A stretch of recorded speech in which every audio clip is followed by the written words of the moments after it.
Next, a discussion comparing international terrorism and domestic violent extremism. The Center for Strategic and International Studies hosted 2 panels on the evolving nature of terrorist threats in 2019, as well as solutions to help law enforcement combat such threats. This is 2 hours and 10 minutes.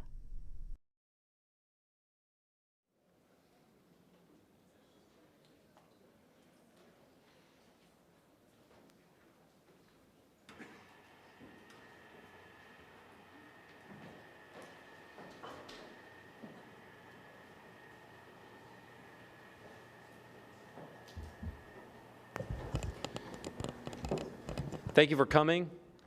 My name is Seth Jones, the Harold Brown Chair and the Director of the Transnational Threats Project at the Center for Strategic and International Studies. We have a fantastic 2 sets of panels on what is an important subject, and I think increasingly important subject. And part of the motivation, I think, from Suzanne, Spaulding, and I in looking at this, and I have to give you credit, Suzanne, for being the brainchild behind this, was to look at some of the recent attacks, including El Paso and the synagogue attacks, and note that there has been a dialogue, debate within the U.S. about how to respond to it, what the degree of threat and how serious it is, and then how to respond to it. So what we'd like to do is move in the following sense. We're going to begin with a discussion about the evolution of the threat. And how domestic terrorism, I know some of the terminology for some of these groups in the government is the racially motivated violent extremist groups. I cannot promise that the panelists are going to use that term, but you just be a little, just be aware that we're talking about roughly the same subject. And then we'll move into a second panel, which will debate and discuss some of the implications and ways forward, and some of the issues that I think we have to grapple with. I won't read through the bios, but we have tried to include a combination of people on the first panel with experience in looking both at the violent extremists, ones that have been motivated or worked with Al-Qaeda and the Islamic State. So we have Nick Rasmussen, Senior Director for National Security and Counterterrorism Programs at the McCain Institute. And many of you also know him based on his government work, including most recently as now former Director of the National Counterterrorism Center. We then have to Nick's right is Rebecca Weiner, the Assistant Commissioner for Intelligence Analysis at NYPD, and if you haven't taken a look at it, there was an op-ed published last week from an NYPD standpoint that looks at this issue. And then George Selim, Senior Vice President of Programs at the Anti-Defamation League and former Director of the Office for Community Partnerships at the Department of Homeland Security. So you'll have a range of different views on this subject. A couple of points of order before we begin. One is we're going to have a discussion for about 40 minutes or so, and then we will open it up to questions from you. And please remember, this is about questions. If you start giving a monologue, I'll cut you off and ask where that question is. So just speak into the microphone. So raise your hand, we'll call on you. If you could identify yourself and then ask your question into the microphone, that would be great. Second is, if there is an emergency, and we don't expect there to be one, but if there is one, the CSIS policy is to move over to the National Geographic Museum, which has a fantastic cafeteria and is located next door. So that was not a that was not an indication to go there before or after, although you can always do that if you want. So with that, we will start, and I will sit down. Thank you again for coming.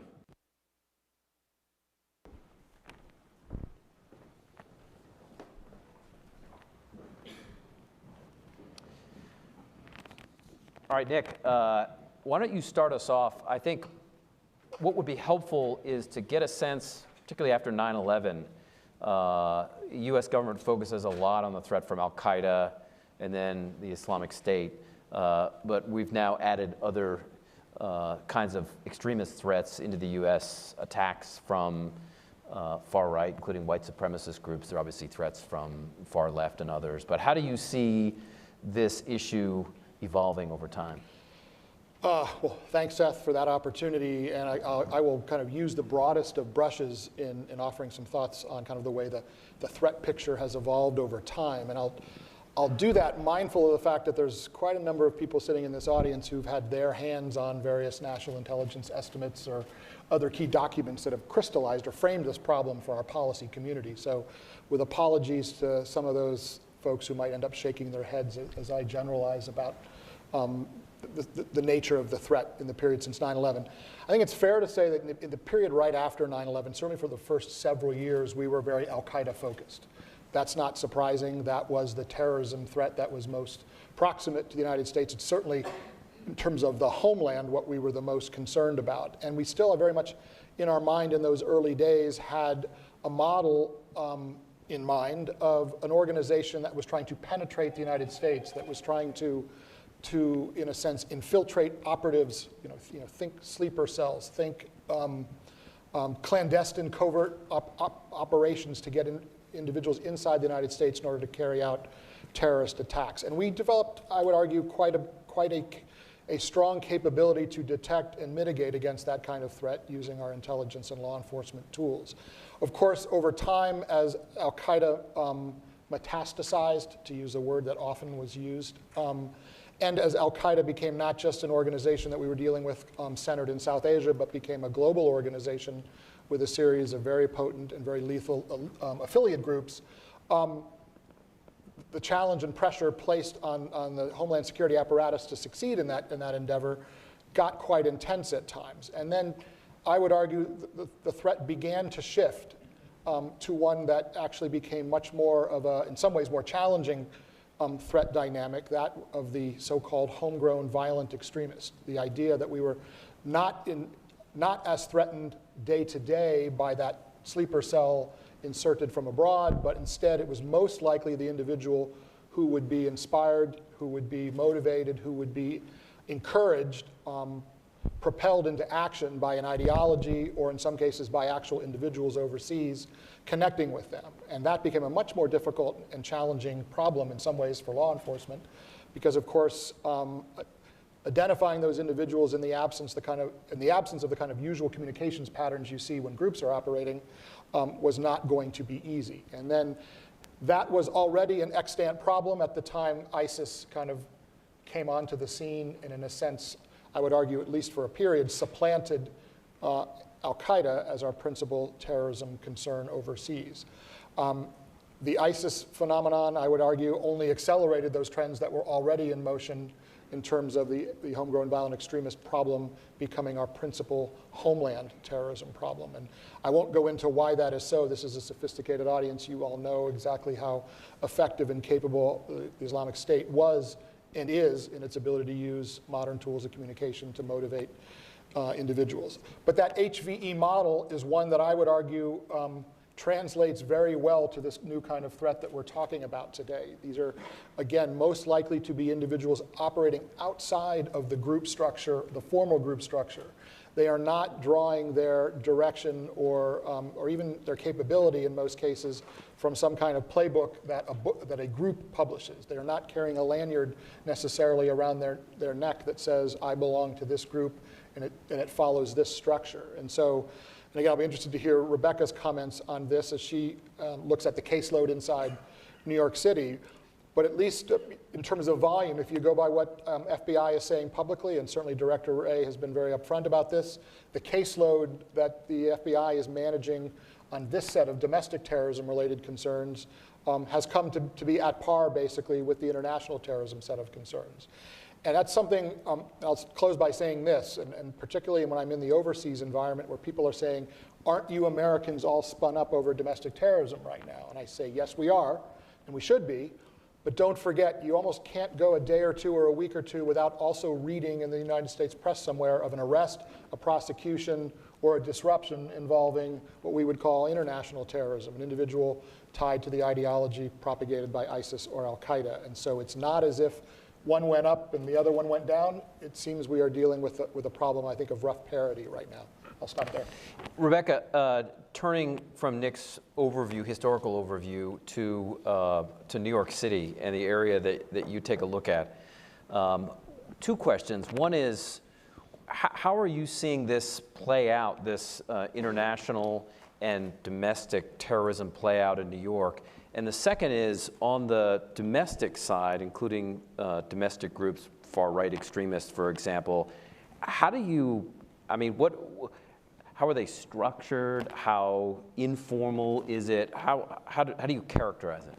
Thank you so much. First of all, Seth, thanks to everyone for having me here. It's great to reflect a little bit on this threat collectively, and NYPD has a slightly different but I think relevant position on the matter.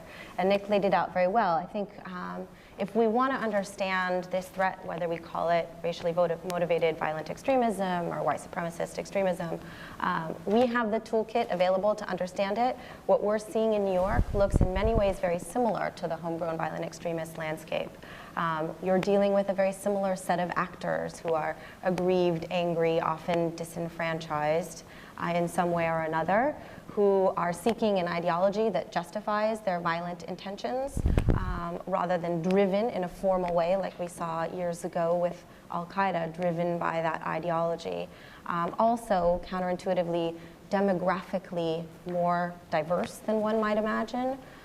So our textbook examples are a slightly broader spectrum than we may think.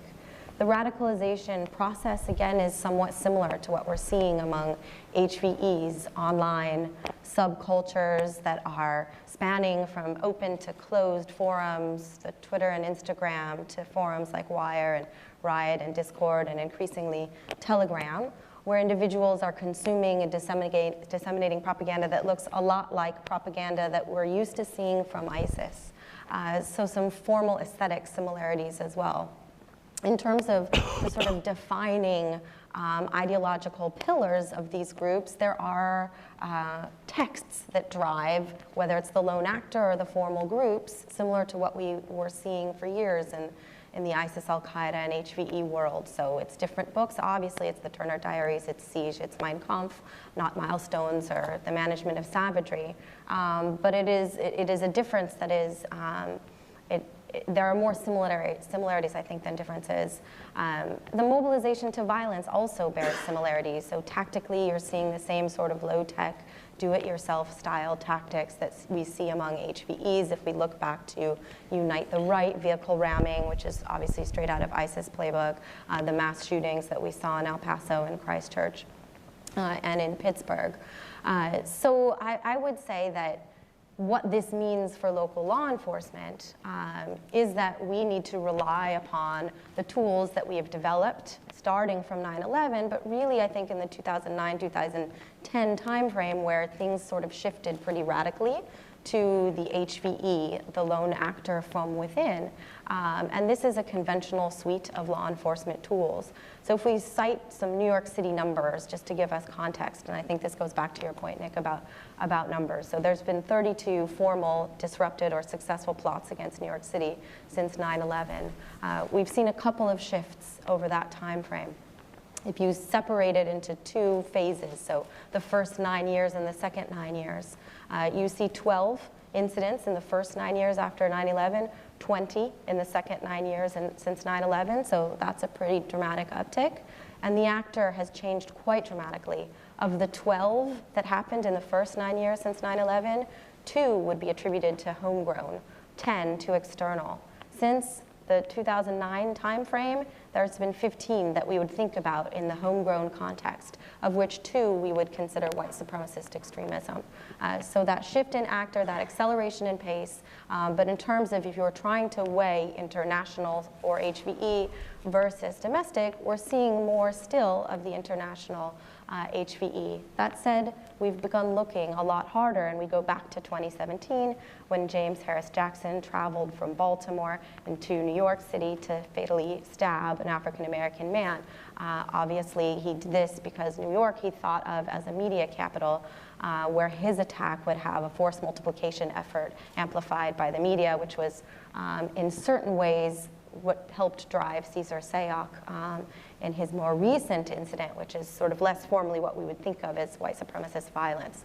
But this is a spectrum of activity, and I think that given these similarities in the HVE and the white supremacist context, we shouldn't be terribly surprised to see what we've increasingly started to see in terms of individuals who you wouldn't neatly characterize as one or the other. If you look at Devin Arthurs in 2017, who killed 2 of his roommates in Florida, fascinating example of somebody who switched allegiance from the Atomwaffen Division, which is a violent white supremacist group that we look at, to ISIS. This case is cited for a lot of different points. Among them, I think we ought to remember that people who are looking for ideology to justify violent intentions will often look for multiple, at times, conflicting ideologies. So we're going to continue to see this blending and blurring and keeping us all very busy. Rebecca, before going to George, can you just talk for a second so we get a lot of the cards out on the table? To what degree are you seeing, at least in the New York area, threats, so intent and capabilities from the Antifa or some of the extreme environmental groups like the Environmental Liberation Front or the anarchists as well? And part of the reason I ask the question is because some of these groups or networks or individuals feed off of each other. Absolutely, and we do see that in New York, and New York has been a center of gravity for the anarchist movement for quite some time. What we tend to see among formal groups, so I'd say the concern that we're most focused on is this idiosyncratic, opportunistic, persistent lone actor threat. That said, we're also interested in these formal groups, and we see this reciprocal cycle of violence, and that tends to take place in terms of street violence. So if you look back at the Proud Boys versus Antifa brawl that happened outside of the Republican Club a year and a half ago, that's the sort of threat that we also have to take note of, especially as our local law enforcement need to make sure that the streets are safe. We view that as reciprocal. We view that as important. We view that as less likely to result in the same kind of mass shooting, copycat, subculture of more profound ideological hate than some of these other actors that I've talked about. So they're important. But in terms of threats that we're arraying many of our resources against, that is a much more familiar fact pattern for us. So, George, from your perspective, both where you are now and where you came from at the Department of Homeland Security, how do you see, and ADL has compiled actually a lot of figures and data on the domestic threat front. So how do you see that? And then second, picking up on what everybody up here has said, how do you compare and contrast it to the threat that we dealt with a lot in the first decade and a half after 9/11? Great. Thank you, Seth and Suzanne, for convening this really important set of conversations today. It's great to be on a panel with esteemed colleagues that I've worked with for a long time. In terms of laying down the data, there are 3 particular points I want to make sure that we understand in the context of this conversation. The first is that calendar year 2017, according to ADL's data, we saw nearly a 57% increase in anti-Semitic incidents across the country. Now, you might be wondering, why is that relevant? That same year, according to FBI and DOJ's own data, there was a 17% increase in hate crimes and bias-motivated crimes across the country. And the reason that I lead with the statistic on anti-Semitic incidents is because we often know that across the country, and we've seen this in case again, incidents of anti-Semitism are often the canary in the coal mine. If you have an incident of anti-Semitism, there's likely an incident of Islamophobia or xenophobia or racism or homophobia that happens in that same municipality or in that same zip code. So we know that in the past 24 to 36 months, we've seen a marked increase in bias and hate-motivated violence and crime across the country. In calendar year 2018, over 90% of murders and homicides that are attributed to ideologically motivated violence were at the hands of white supremacist, white nationalist ideology. So over 50 murders and homicides in calendar year 2018. That's in the context of the past decade of data that shows us that 73% of violent extremist-related murders and homicides, deaths, actual killing of people, was at the hands of right-wing, white supremacist-associated ideology, not Islamist-inspired jihad terrorism here in the homeland. So as we look at the indicators of growing indicators of hate and bigotry, coupled in context with what we're seeing overall with murders and homicides in this country, we know we've got a combustible mix. And to the point that Nick started to allude to on what we've seen in the post-9/11 era, coupled with what Rebecca said in New York, the tools and infrastructure of the federal government that had been building from the Bush to the Obama administration, the ecosystem, the infrastructure for prevention, for tools for state and local governments, for communities to prevent and intervene in the process of radicalization, in the current administration have been decimated in the past 2+ years. And so when we look at the staffing, when we look at the programs, when we look at the authorities, there's been a marked cut in those. And so when you look at the data of the threat, and when you look at the resources applied to potentially prevent or intervene, those two things aren't adding up. So, Nick, you spent your last job in government looking at the terrorism threat from a global perspective. Mm-hmm. I mean, what's striking, if you look at the last couple of years, particularly from the far-right threat, is that we've seen attacks in Christchurch. In the UK, we've seen the Finsbury Park mosque attack, the assassination of MP Joe Cox.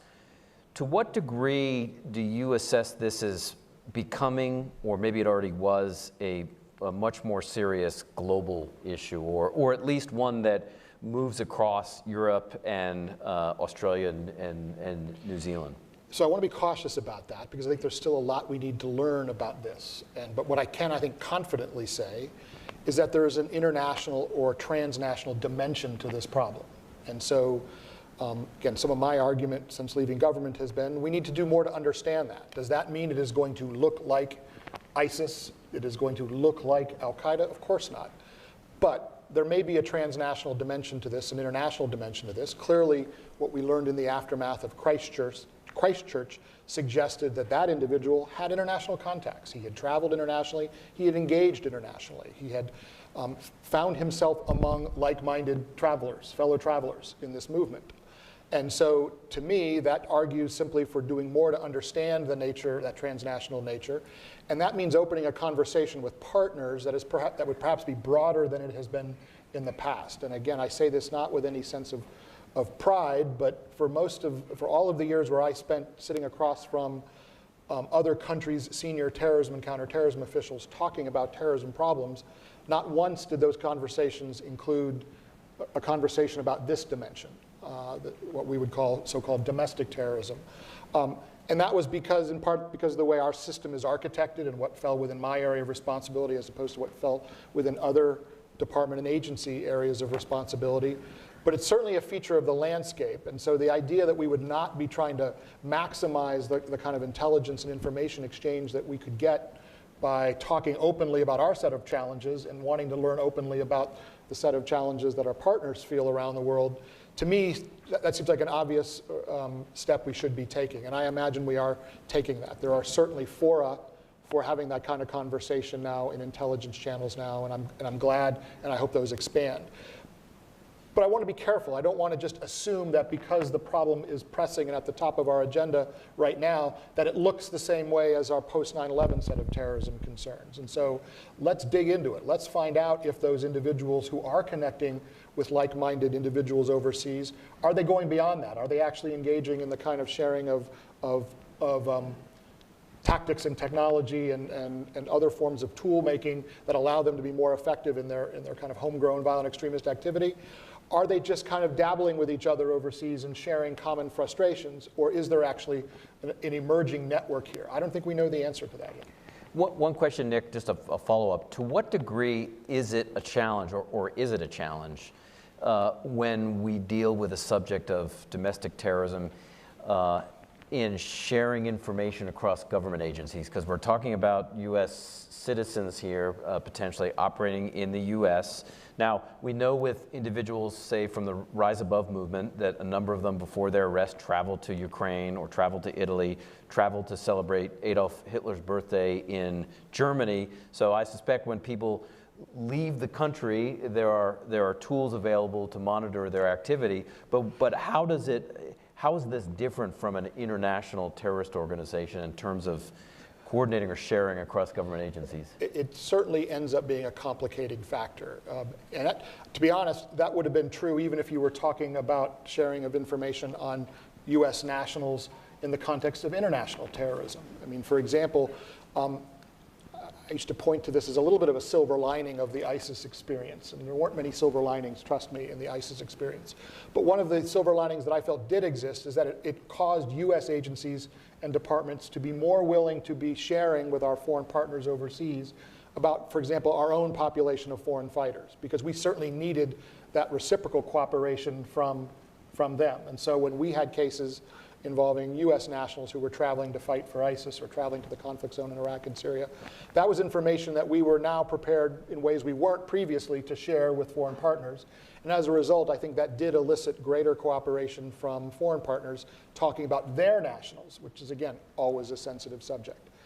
I'm not sure yet that the same phenomenon or dynamic applies yet in this space, because it is a challenging set of circumstances, because in many cases what you're talking about is an individual's perceived political activity and political views, and how much of that should we at an early stage be willing to share or in a position to share with foreign partners overseas. So I certainly recognize the kind of dilemma that may pose for our law enforcement and intelligence agencies, principally FBI, in terms of figuring out what is appropriate to share in that overseas context.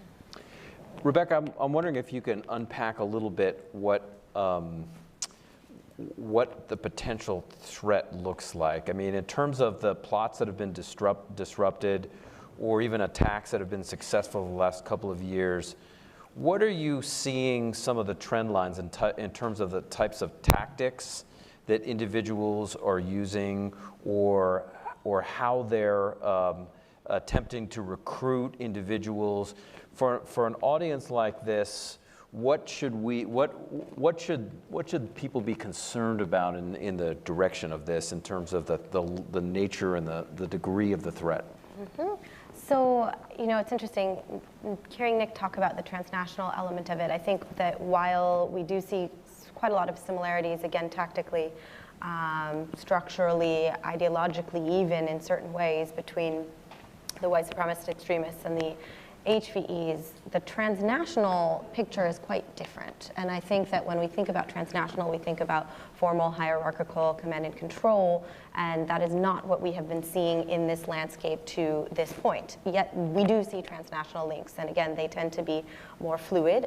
The group structures themselves tend to be more fluid. I think that, you know, one of the perils of the leaderless resistance mode of structuring yourself organizationally. This is the Lewis Beam model. Exactly, yeah. Is that you open yourself up to factionalism, which is something we see quite frequently in this landscape, groups that fight with each other, divide, spin off, reconstitute. But since a lot of this activity is happening online through these subcultures, it's quite easy to imagine the transnational links that you're forging, and then the physical ones that follow, the traveling, the training, the idea generation, all of that. Again, I would go back to the sort of manual of do-it-yourself tactics and techniques, the mass shootings, et cetera, although we do see a preoccupation among this group of individuals with making explosives, with sharing bomb-making instructions. Again, this is not fundamentally different than the threat we've been looking at from HVEs since sort of 2009 timeframe, but that's been something I think that's dominated. I think the trend line is going up, and I think all of us know this, that's why we're all here today. Part of it is the attention that we are all giving to these threats begets more of the threat, unfortunately. So part of it is the more you look, the more you find, but we are increasingly seeing these drivers. I think some of the factionalism that you see within the groups is playing out within contests for attention, and you mentioned Antifa earlier, but that's something that we've seen play out as well in the New York landscape. So groups that are vying for attention, they're vying for relevance in an increasingly noisy echo chamber online and in the real world. So, you know, I think, again, going back to what we are doing about it, it's a familiar problem set in many ways. It requires similar tools. We, as you mentioned earlier, wrote an op-ed last week about the statutory framework, and I know there's going to be a fantastic panel following us that deals with some of the legal issues. New York has a terrorism statute that is ideologically agnostic. We have used it in the context of homegrown violent extremism as well as in the context of white supremacist extremism. But I think we're going to be increasingly looking to tools that are familiar, tools that are a little bit out of the box in figuring out how much we need to resource this threat. George, from your perspective, Rebecca just noted concerns about a rise in activity. What's your sense about some of the factors that are causing that rise? How important, for example, based on your background, how important have been the social media and other aspects in contributing to radicalization? What have been the main factors?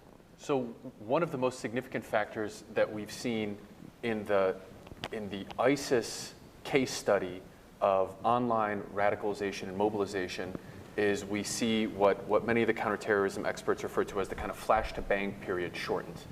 In the white supremacist context, this term of accelerationism has really been something that we've seen be a key motivating factor here in the past 24 to 36 months.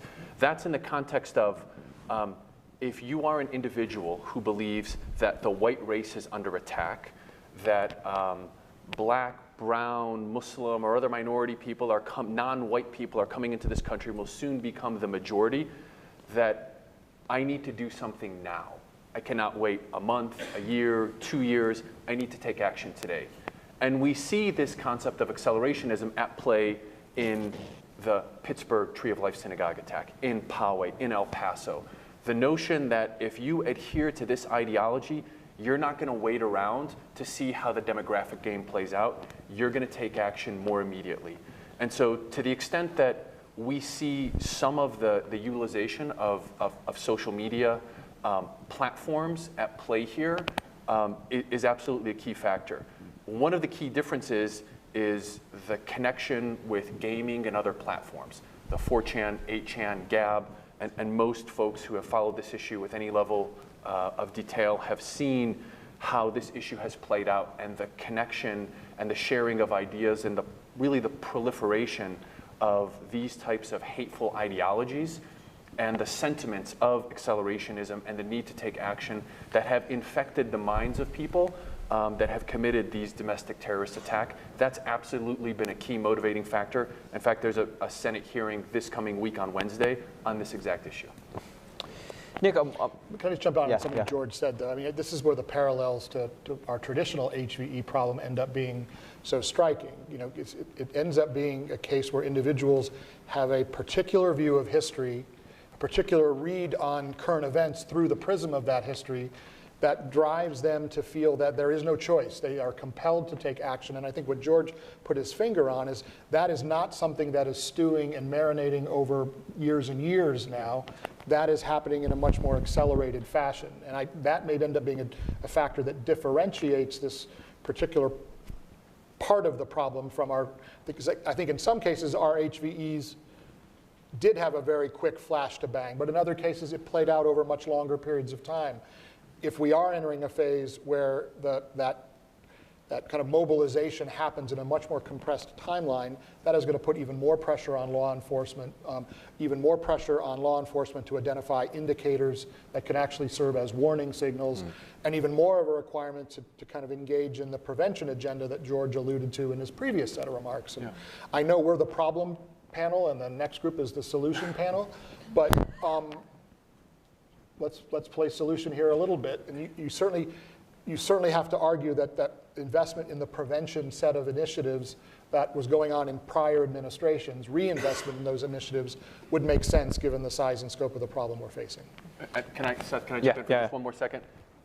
In terms of the best practices and lessons learned, we know, and it's been documented, that white supremacists and white nationalists in this country have absolutely looked to foreign terrorist organizations to look for kind of operational best practices, if you will. So file sharing, encrypted apps, the use of social media, the marketing and dissemination of their messages, that's absolutely a page out of the playbook of designated foreign terrorist organizations. Those same measures have been applied here at home on US soil for the past number of years. And so individuals who adhere to an ideology that subscribes to applying an act of violence or terrorism on U.S. soil to achieve some type of political gain or political motivation is something that, irrespective of what the ideology is, they're watching and learning from one another. And so our tool set, to the point Rebecca made earlier, has to be ideologically agnostic moving forward. So one question, actually, both to Nick and George, you guys can decide who wants to take this one, but you know, there is a law enforcement and an intelligence challenge. Now, this is not new. If you look back at the post-Civil War period, Ulysses S. Grant had multiple efforts on multiple fronts against Klan activity, particularly in the South of the United States. There have been a range of groups in the 1900s, the Covenant Sword, the Arm of the Lord, the Order, that have conducted attacks, obviously Timothy McVeigh.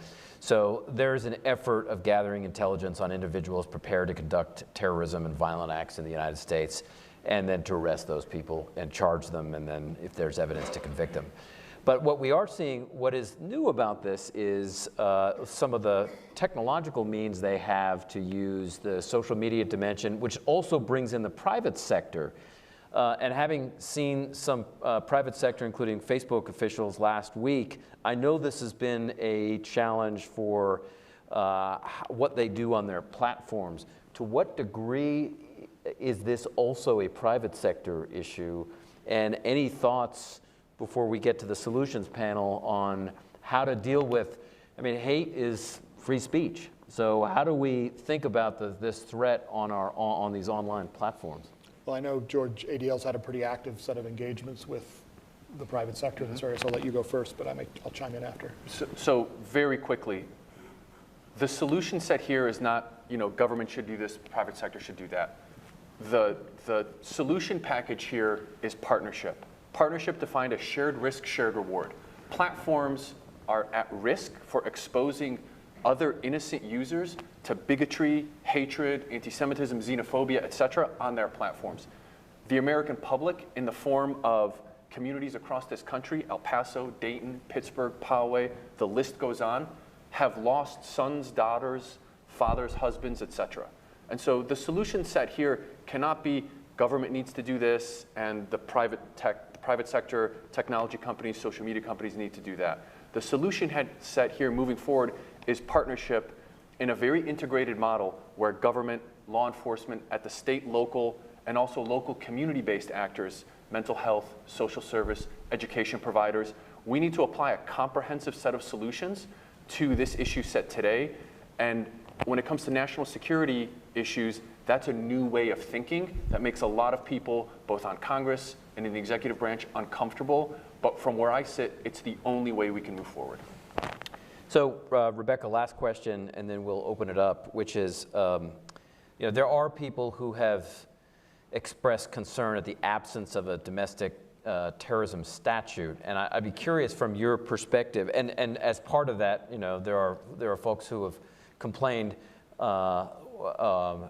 understandably, that, you know, that even individuals plotting what look like they're probably attacks, one has to arrest them for weapons charges or steroids across state boundaries or you know, drug trafficking.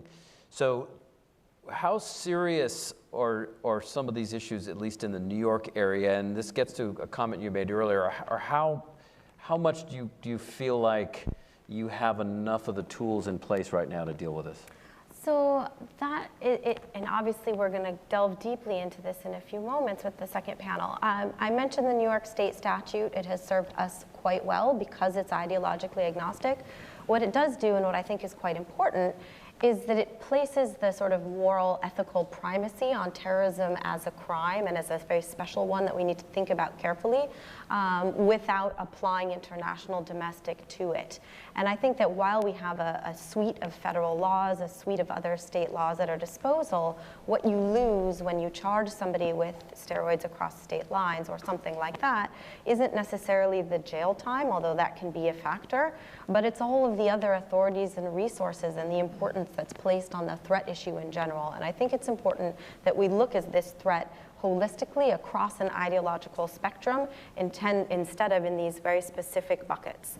And the one point I wanted to make, which leads back to the conversation between Nick and George earlier, is that mobilization to violence, yes, is happening faster than ever across many kind of ideological sectors. But you have added to this a really important element of this threat, which is the contagion factor. And we see this in mass shootings, and we see this in the white supremacist environment as well. See it in the manifestos. The manifestos that are referencing each other. And so, you know, I think while you don't have the formal structure of an ISIS and Al-Qaeda in many of these examples, you have some of the same kind of drivers that are creating these sort of legions. People are sanctified rhetorically after they commit an attack, St. Tarrant in terms of Christchurch, et cetera.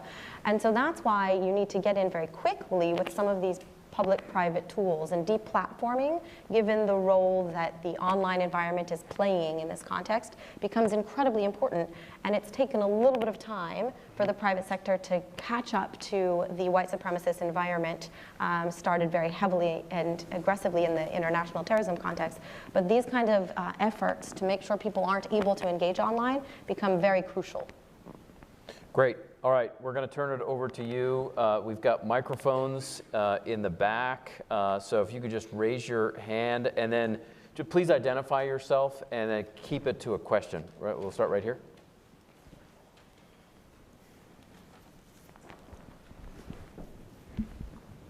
Hi, good morning. My name is Angelita. I'm with Catalyst Omni Media. My question is about connecting the dots. And I think what's missing is the religious political connection. I mean, I think it's undeniable that there's some religious ideology, what do you call that, ethical morals that's missing. I mean, we always keep looking at the symptoms, but we don't look far enough to see the connections that, okay, there's Islam, there's Judaism. So what's your question? My point is, what do they think about that? I mean, what do you think? Why do you think you're missing some of the point of connecting the dots? Well, it's very difficult to kind of offer a data-driven set of observations about the kind of question you just described. But I think it's probably inarguable, how's that for a qualification?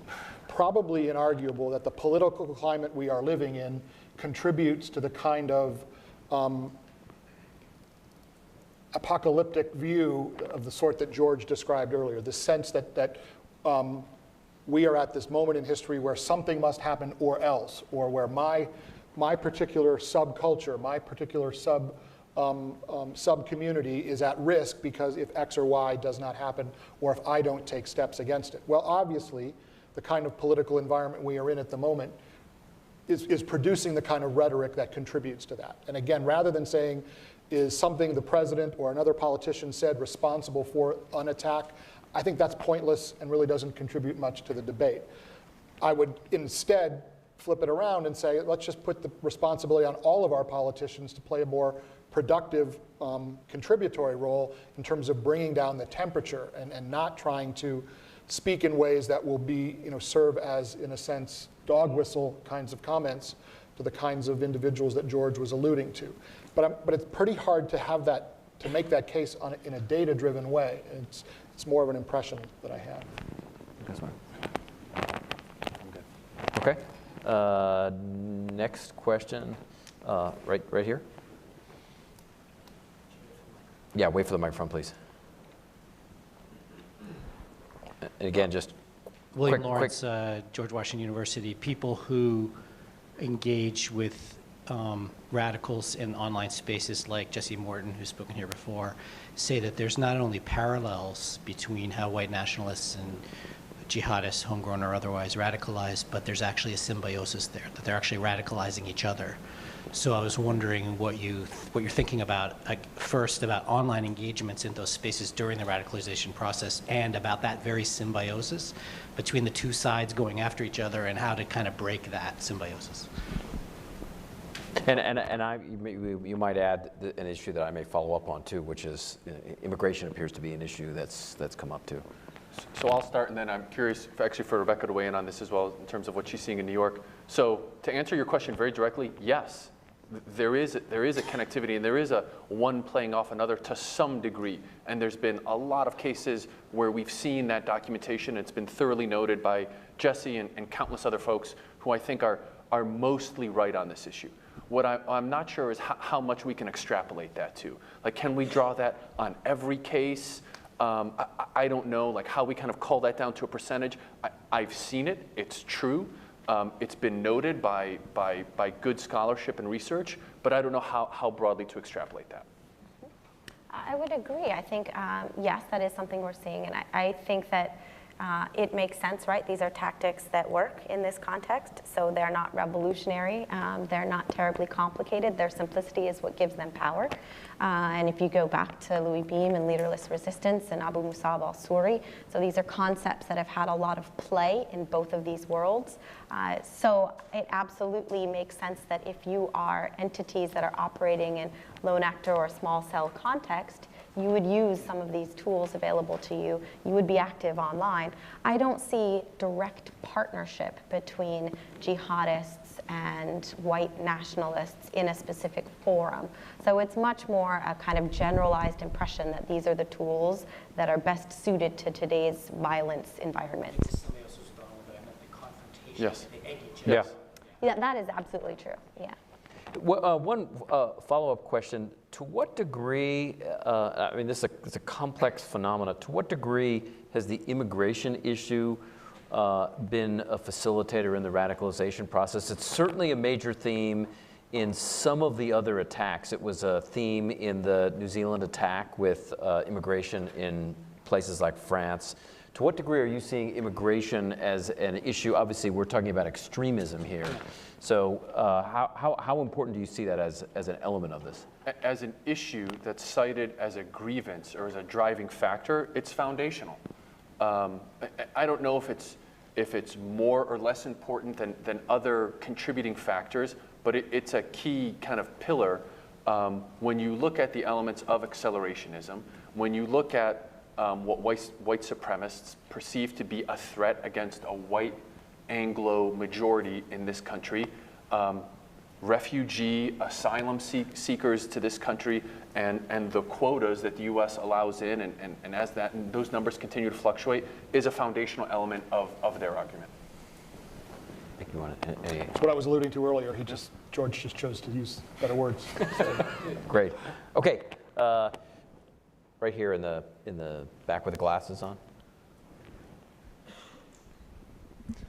Hello, my name is Maximilian Gerke. I'm an exchange student from Berlin, so I have a bit more of an European view on this. And we see in Europe that there's a problem with, for example, foreign fighters in the Ukraine coming back to their home countries. And we see mixed martial arts fighting clubs radicalizing their members and training fighting skills. Do you have the same problem regarding the States, and how much of the problem is that? Thank you. I think, I think our problem here in the States is smaller, so far as that's concerned, especially from the New York standpoint, which is where I would be best positioned to offer the opinion. But there are elements of that, and I think the question that we all have is how important are those elements, and how linked are they to what's been going on in Europe? And that is, right, for us right now, it is a bit of a gap. So we're seeing these sort of traces and not understanding the full effect of whether there's an actual footprint there. There are some fundamental psychological connections here. I mean, you see the Coast Guard officer who was arrested on weapons charges, also kind of an interstate steroid issue at play, the alleged perpetrator of the Pulse nightclub shooting, bodybuilder, some mixed martial arts association. So there are some kind of associated psychological traits there, but nothing that connects these issues writ large yet in the U.S. You know, one other thing that strikes me, and I think this has been true in the European context, this came up in a panel I was at in the Middle East last week with a number of European officials, is also how much some of this movement in the United States and in some areas of Europe have also started to change their profiles so that visually they're not the same old skinhead, you know, steel-toed boots. that they may encourage each other to wear, to cut maybe military-style haircut as opposed to a completely shaved head, or to wear khaki shirts, or as we've seen with some of the Rise Above movement, they were in more like gym-style clothes, including sweatsuits. So also changing their appearance in ways much like we actually saw with some of the Islamic extremist groups and individuals preparing for attack, trying to limit their visualness. So I do think, going back to Nick's comment earlier, there's a lot of avenues for cooperation across countries, including what they're seeing and sharing information, best practices, tactics that they've seen. Let's go back out to the audience here for a question. Okay, we've got one right here.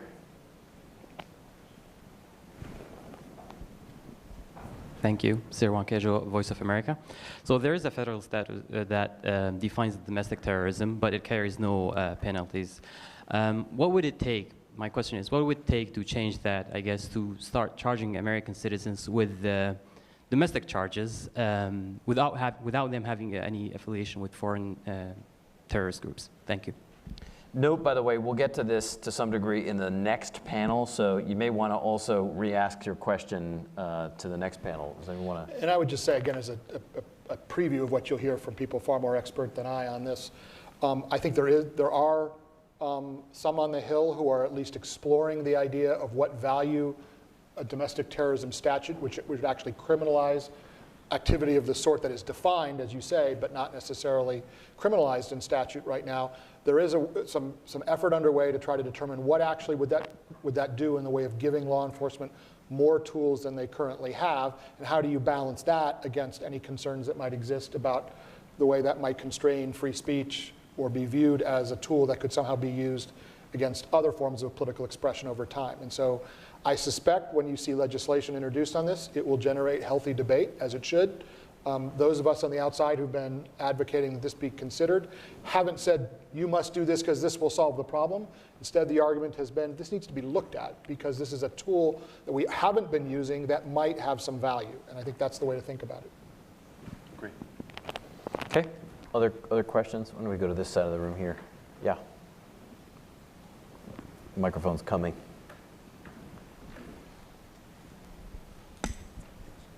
Thank you. My name is Peter. I'm the counselor of the Russian embassy here in Washington. Just considering the name of the event, can you please specify what is the difference between violent extremism and terrorism, if there is any? And just the second question, if you mentioned the international dimension of white supremacists, don't you think that probably it's high time for those who won in the Second World War is just to say loud and clear that revisionism is not allowed, considering that in some European countries right now we can see the collaborators of Nazism just marching in the streets and they're cheered by the others. Thanks. So just to put a finger on it, your question is? First one, it's the difference between violent extremism and terrorism, if there is any, and the second, just to give the world a quite an understandable signal that Nazism is not allowed right now, and we shouldn't come back to the Nazism that brought to the biggest tragedy of the 20th century. George, I'll start, but my colleagues can weigh in. In the fall of 2011, the U.S. government, in a strategy, defined violent extremism as ideologically motivated violence to further a political goal. And the textual difference with the Webster definition of terrorism was the role of ideological inspiration, as opposed to like political ends or something else. And so it's the role of the ideological motivating factors, whether it be a religion or some other view, that's the key difference. And I think as we've seen the evolution of radicalization and recruitment by foreign terrorist organizations, I think as we see that phenomena evolve over time, it's driven the national security community to not just label things as terrorism alone, but understand the full spectrum of violent extremism that has ideologically motivated factors, mobilization elements, et cetera, and just kind of that more fully depicts the picture of radicalization and mobilization as well. But Nick or Rebecca may want to correct me. Perfect. Yeah, and to your other question about remembering the legacy of the Nazi era, absolutely, right? It has been not long enough that we should not have to be reminded of where we have come and where we need not go back. Good. Okay. Right here.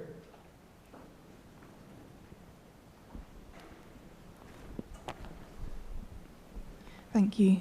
Jess Jambert-Gray, CT lead in the British Embassy. In terms of the internationalisation question, I understand that we're all very much at the beginning of our understanding of quite what that looks like. But what is your understanding in terms of who are the major exporters of this extreme right-wing terrorism? Are we seeing it as this amorphous international movement, or are there particular places in the world, the US included, that can start to increasingly be considered net exporters of this sort of terrorism? I don't know that I can point to a specific part of the world as being the key exporter. I think the unique political circumstances in lots of Western countries right now give rise to the kind of phenomenon George described earlier, where some group is defined as other, some group is defined as threatening, and then that marries up with a similar or analogous set of grievances in another culture or in another nation, and that's where that commonality comes. It's not as if they import wholesale the set of concerns, but it leads to the kind of the head nod. Yes, I have the same set of concerns about my society. One quick plug: on Wednesday of this week, ADL will be releasing a paper that looks at white supremacy across the globe, and we kind of methodically document across Europe, North America, et cetera, where we've seen both the kind of import and export of this ideology, and there are significant ideological hubs of this within North America, and we kind of track this across Europe, Western Europe, et cetera. So look for a more detailed answer to that. That's 30-something pages on Wednesday of this week. Digestible. Very Not digestible. 300 pages, 30. Rebecca, you get the last word if you want it. I think, as we have learned over the last hour and 15, to George's point, this is obviously a global problem. We're confronting it together, and I look forward to hearing the continuation of the conversation. So thanks again. Thank you, Seth. Thank you. So if you could join me in thanking our panel.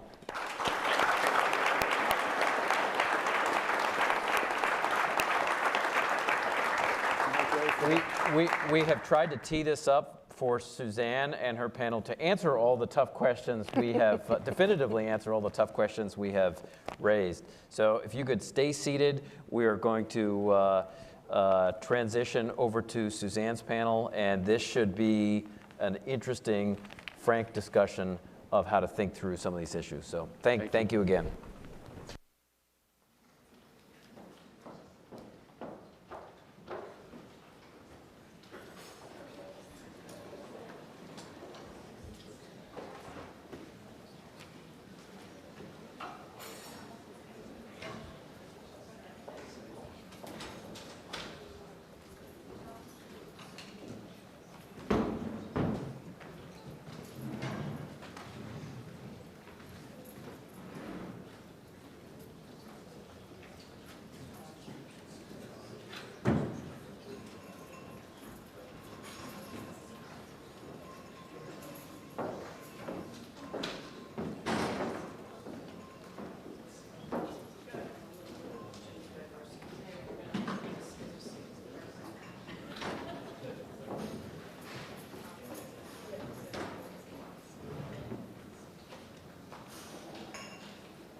Great, thanks guys.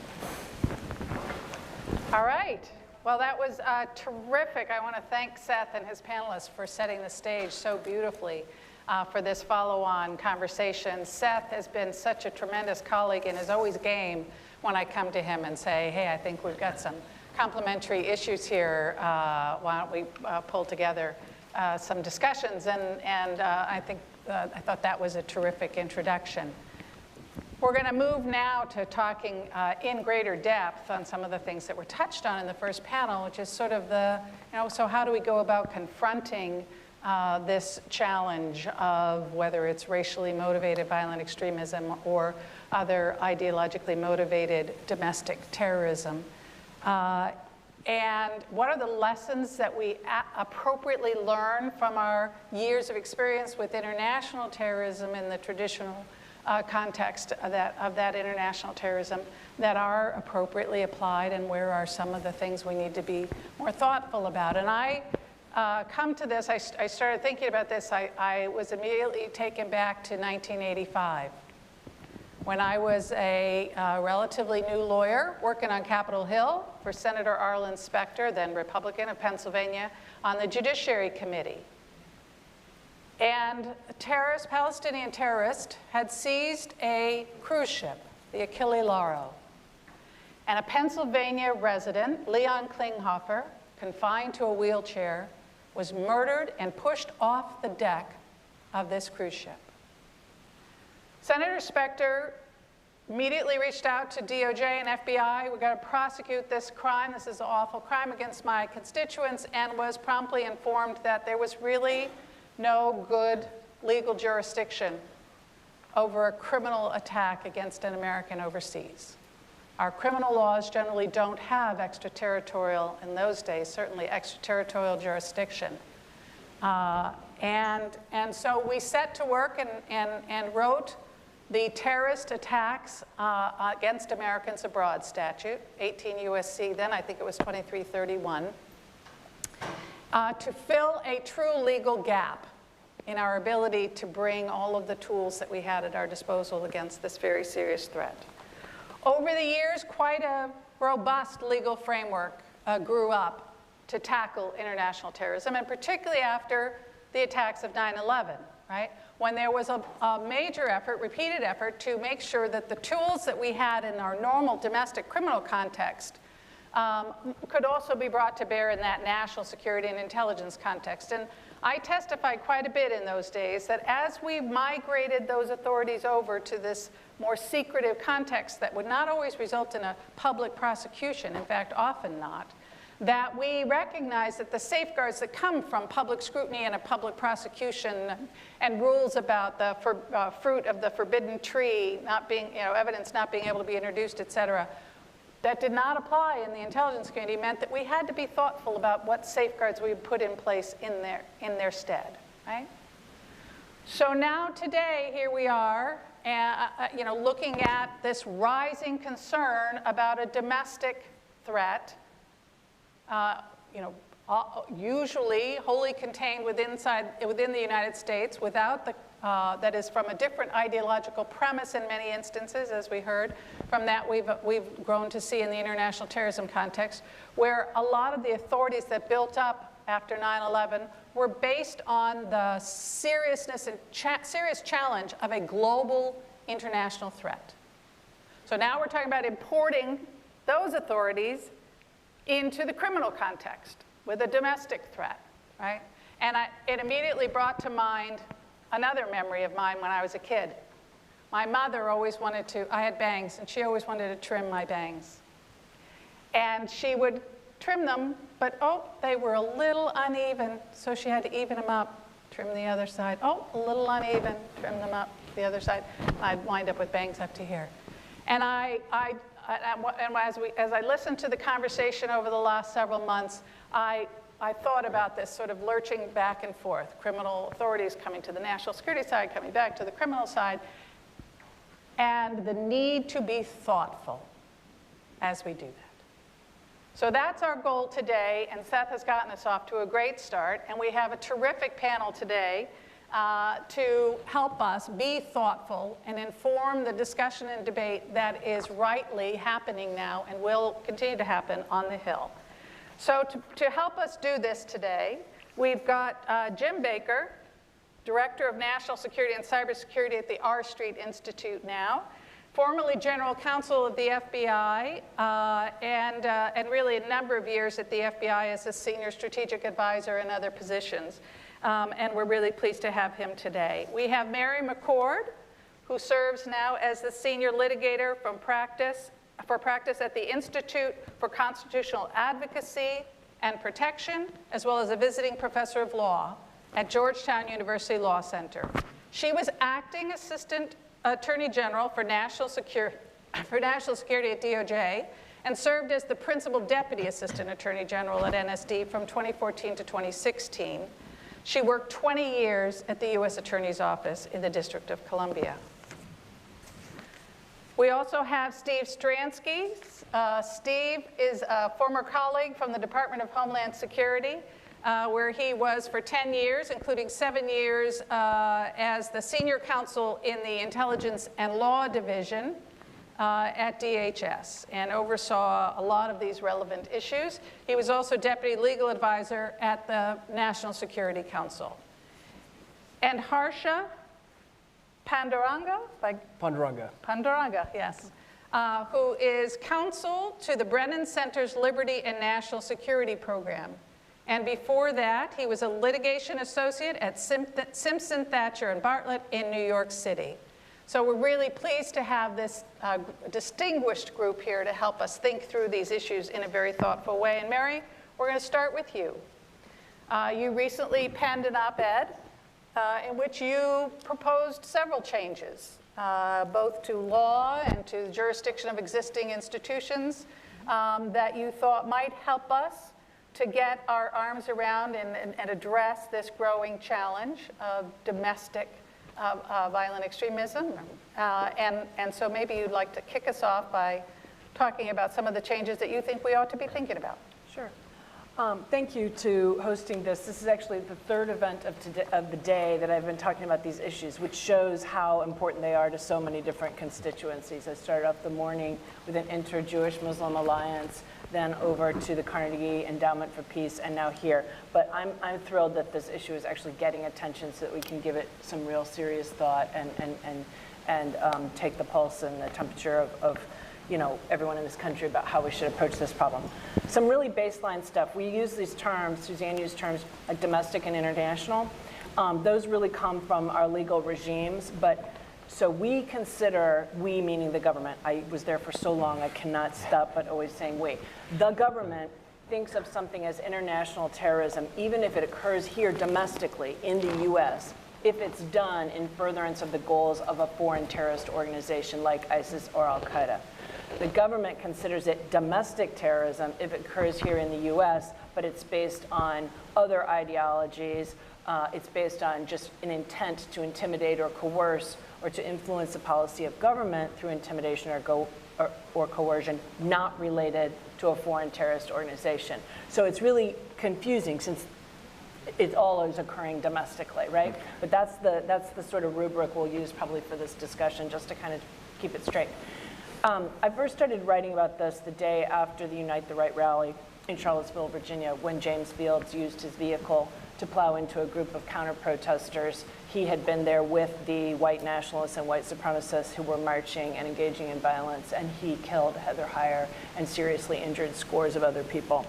And he was ultimately prosecuted under the state law of Virginia for murder, and he was convicted and he was given multiple life sentences. He was ultimately prosecuted by the federal government for hate crimes and was convicted and given a life sentence. So clearly, you're saying, why do we need a terrorism statute that applies to domestic acts of terrorism that are not based on foreign terrorist organization ideologies when we have statutes that already cover these crimes? And there's a few reasons I started writing about should we be thinking about a terrorism statute that applies to this. And one of them is the double standard, because take, for example, the El Paso shooting. If the El Paso shooter had declared bayat to Abu Bakr al-Baghdadi before he committed his mass shooting, he would be charged with multiple crimes of terrorism. He would be called a terrorist, an international terrorist, and he would be charged with multiple crimes of terrorism. But because he did his crime, his mass shooting, based on his desire to create a white ethno-state and to eradicate this country of others, particularly Latinos, there is no terrorism statute that applies. Now, there are terrorism statutes, and Harsha will probably bring this up, that apply in very specific situations. There are over 50, but they apply in specific situations such as when there is a bomb used, a weapon of mass destruction, when a radiological dispersal device, biological dispersal device, nuclear dispersal device is used, when you're shooting down an airplane or attacking mass transit, or attacking a US government official or government property. But when you commit a mass shooting, or you use your vehicle to kill somebody, and you do so based on an intent to intimidate or coerce that is not related to a foreign terrorist organization, there is no crime of terrorism that applies. And so, I'm going to wrap this up because I know time is limited. So I started trying to engage in a dialogue. Should we change this double standard, not only to put these on the same moral equivalency, which I think is important in and of itself. It sends a message of societal condemnation for what is terrorist activity. And it also, I think, could build some trust with communities. And also educate the populace that terrorism does not equal Islamist extremist terrorism. Terrorism can be committed based on extremism of any sort, left, right, middle. If it's in order to intimidate or coerce and it's violence, that's extremist violence and that's terrorism. And so part of it is that sort of equivalency, but another reason that I've written about this and talked to a lot of groups, law enforcement groups, a lot of civil rights groups, to try to get my head around this is to actually bring resources into it. Because what the US counterterrorism program is about prevention. And people will often say, well, why don't we more rigorously investigate hate crimes? And I think that's a great idea. But structurally, our system is set up very differently. Hate crimes are investigated out of the civil rights section of the Criminal Investigations Division at the FBI and civil rights within DOJ. Terrorism cases are investigated out of the Counterterrorism section of the Bureau within its National Security Investigations Division and by terrorism prosecutors in the National Security Division at DOJ. And why does it matter? It matters just because of the way they think about it and the way they approach it. Could that change? Maybe it could. But they use aggressive techniques that some might criticize, such as going undercover online and engaging with people who are talking about committing acts of violent jihad when it comes to Islamist extremism. People who are talking about committing acts of violence on behalf of white supremacist organizations or the KKK when it talks about, these are tools used by the FBI, and of course Jim can talk about these as well. Go online, see what's happening, run sting operations. This is also how we prevent child sexual exploitation. I used to prosecute child sexual exploitation cases. Undercover officers set up sting operations. So part of the discussions I've been having when I go to place to talk about this, and talking also with people on Capitol Hill, is about ways to integrate the investigation and prosecution of domestic terrorism into the nation's counterterrorism program and focus on prevention and not simply seeking justice after the fact. And I know I've talked too long, but I just want to throw one other thing out there. I know that one of the biggest concerns about this is based on distrust of law enforcement in this country, quite rightfully so. We don't always have a history. I've worked with law enforcement all my life, but we don't always have a history of good relationships between law enforcement and marginalized communities. And so one of the things I've been seeking to do, and I look forward to talking more with Harsha about it today, is what ways could the government bake into any type of domestic terrorism protocol some satisfactory oversight that would assure marginalized communities, vulnerable communities, civil rights groups, that any new investigations would not be abused. In other words, that the FBI is going to go after where the priority is. And we know that there's more deaths from white supremacist violence in the US than from Islamist extremist violence in the US in the last couple of years. How do we ensure they're prioritized? Is it through congressional oversight, public reporting, P-Club oversight? What kind of things, what kind of levers are there to ensure that? Terrific. Thanks, Mary. So Jim, Mary's made some interesting points about new legal authority being important from a messaging standpoint, and not just messaging for messaging's sake, but building trust with communities, and maybe bringing resources and attention. But I know you have some personal experience as the general counsel with FBI advising the folks who are doing the investigations with both the legal and practical issues that come up when you're talking about a wholly domestic kind of threat. And so do you want to talk to us a bit about how you see those two elements, the legal and the practical? Sure. Yeah, so I think with respect to investigating these types of matters, there are a number of different aspects of it, legal, operational, policy, that present challenges. I mean, they're challenges. They're not insurmountable challenges, but they are definitely challenges. And so maybe let me back up a tiny bit just to talk about the role of the FBI in general. So the mission of the FBI is to protect the American people and to uphold the Constitution. And that really matters to people at the FBI. They really try to do that every single day. And so the government, as Mary was saying, the federal government has certain powers that it can utilize depending upon what it's trying to deal with. So in the international terrorism arena, under the Constitution and laws of the United States, the government has certain powers to deal with those kinds of threats and certain limitations on those powers that are different from what applies in the domestic setting. The Constitution and laws of the United States mean a different thing as a practical matter inside the United States. The FBI, as I said a second ago, what their mission is, the way to think about how the FBI operates is that when it confronts any situation, it comes with all of its powers and authorities and oversight and regulations. So it's less important what particular box you put something in certain ways, because the FBI has all its powers, and once it starts to figure out what it is that it's dealing with, then it can implement those powers accordingly.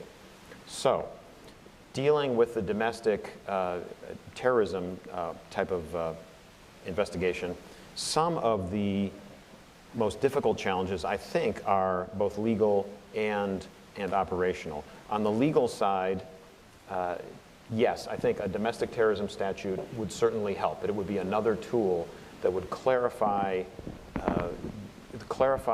the intent of Congress with respect to what the FBI should be doing in dealing with these problems. It would simplify in certain circumstances the lens or the framework that the FBI would apply to try to deal with these particular situations.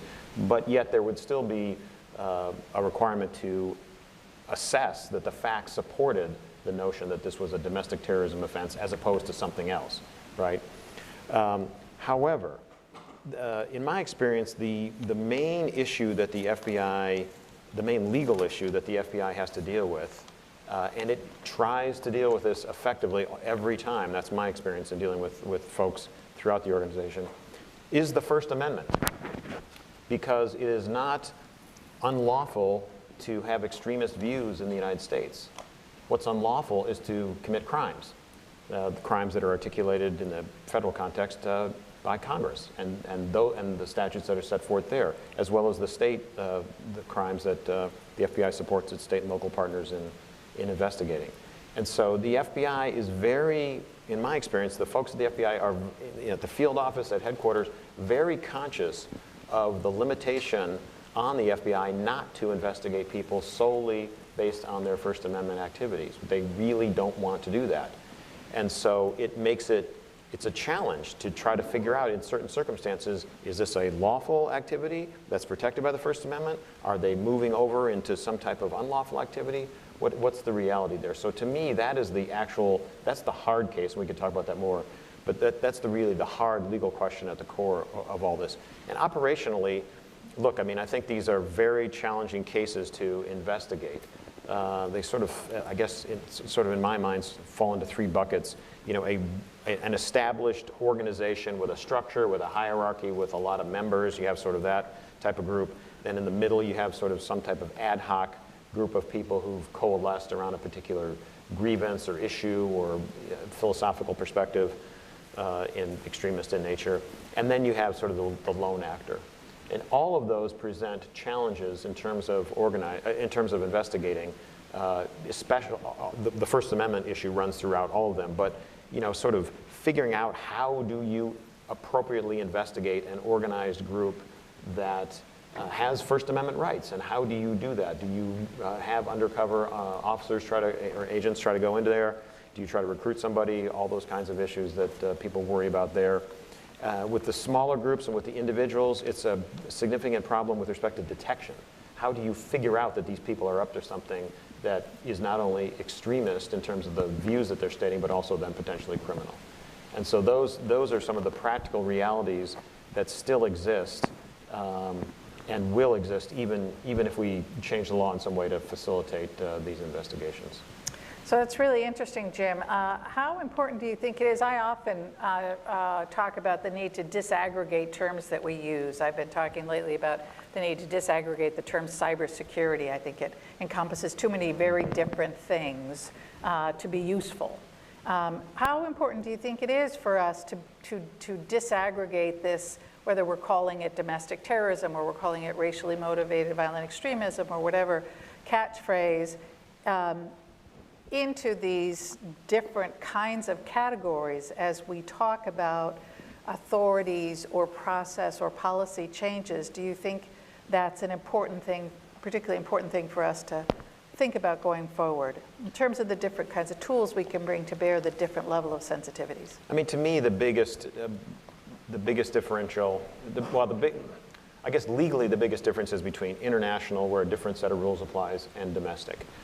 The problem there, and this is as to the complication of it, it's sometimes hard to figure out what's going on. It's especially in these individual contexts. Do you have somebody who's working at the behest of ISIS or somebody else who's been in contact with ISIS? Because if they have been, then a different set of investigative tools and rules apply.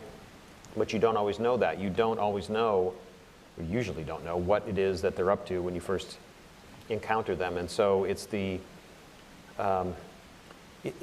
ascertaining of enough facts so you can figure out sort of what box to put it in that will then help deliver clarity to the investigators and help them figure out exactly what kind of tools they can use. Right. So we may hamstring ourselves if we think about authorities, for example, in too stovepiped of a way. Exactly. Yeah. Right. On the ground, as I say, the FBI shows up with all of its, if there's somebody who's alleged to be doing something that appears to be unlawful or a threat to the national security, which are the things that the FBI investigates, then it's trying to figure out exactly what they're up to. And then you can use the authorities that seem appropriate at the time, based on the facts that support it.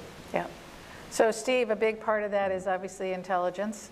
And an area of your expertise, but also, so I want you to touch on that a bit, but also we've been very heavily focused here on the law enforcement approach to this problem, and as was touched upon in the previous panel, and as we know from, again, our years of work on international terrorism, this really requires a whole of nation response that goes beyond just a law enforcement approach.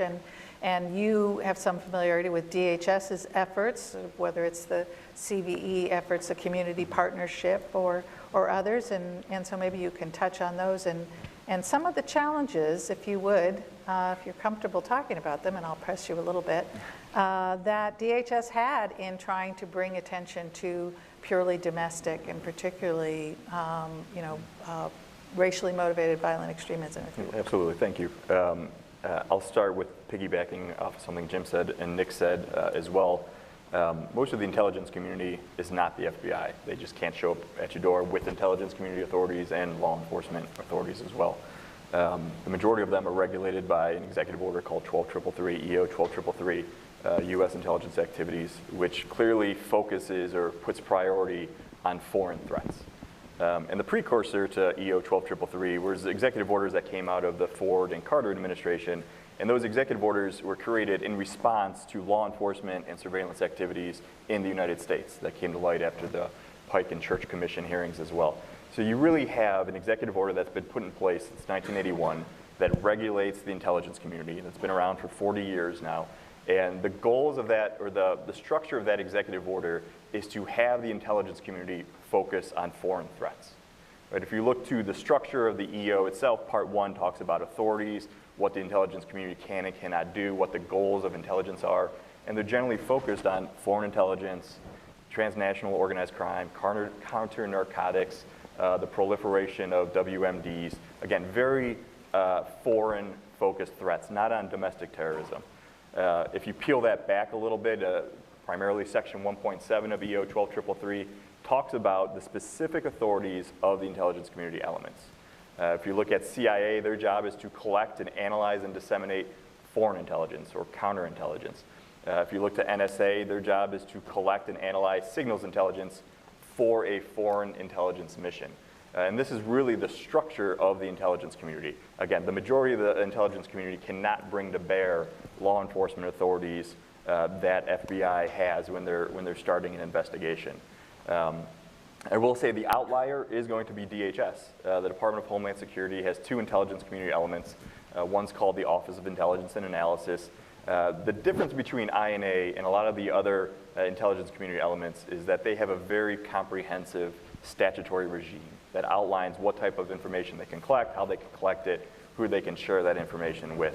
And the definition of terrorism within Title VI, which is the chapter that regulates INA, is different than Title 18 when it comes to domestic terrorism and international terrorism. If you look through, again, EO 12333, it specifically says that INA can collect information to support national and departmental missions. It's not limited to foreign intelligence.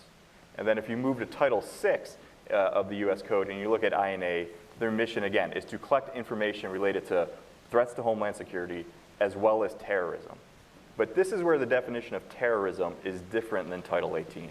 In Title VI, terrorism is, in short, defined as politically motivated violence, very similar to Title 18. But there's no distinction when it comes to where the acts of violence take place. There's no distinction in terms of jurisdiction. The Homeland Security Act, which was passed in 2002, looks at terrorism through a lens of, it's essentially agnostic in terms of what the threat is, whether it's right-wing or left-wing, or where it takes place. It vests the department with intelligence authorities to collect and analyze that information. But we're talking about one department, one agency out of the whole intelligence community, besides the FBI, that has the authority to engage in these type of activities. And we all know they do. Right? One of the last panel talked a little bit about just flagging the right-wing extremism report from the beginning of the Obama administration. People know that the Department of Homeland Security has been engaged in analytical activities regarding domestic terrorism for a long time. If I recall correctly, the pushback on that report wasn't that DHS was doing intelligence analysis on domestic terrorism.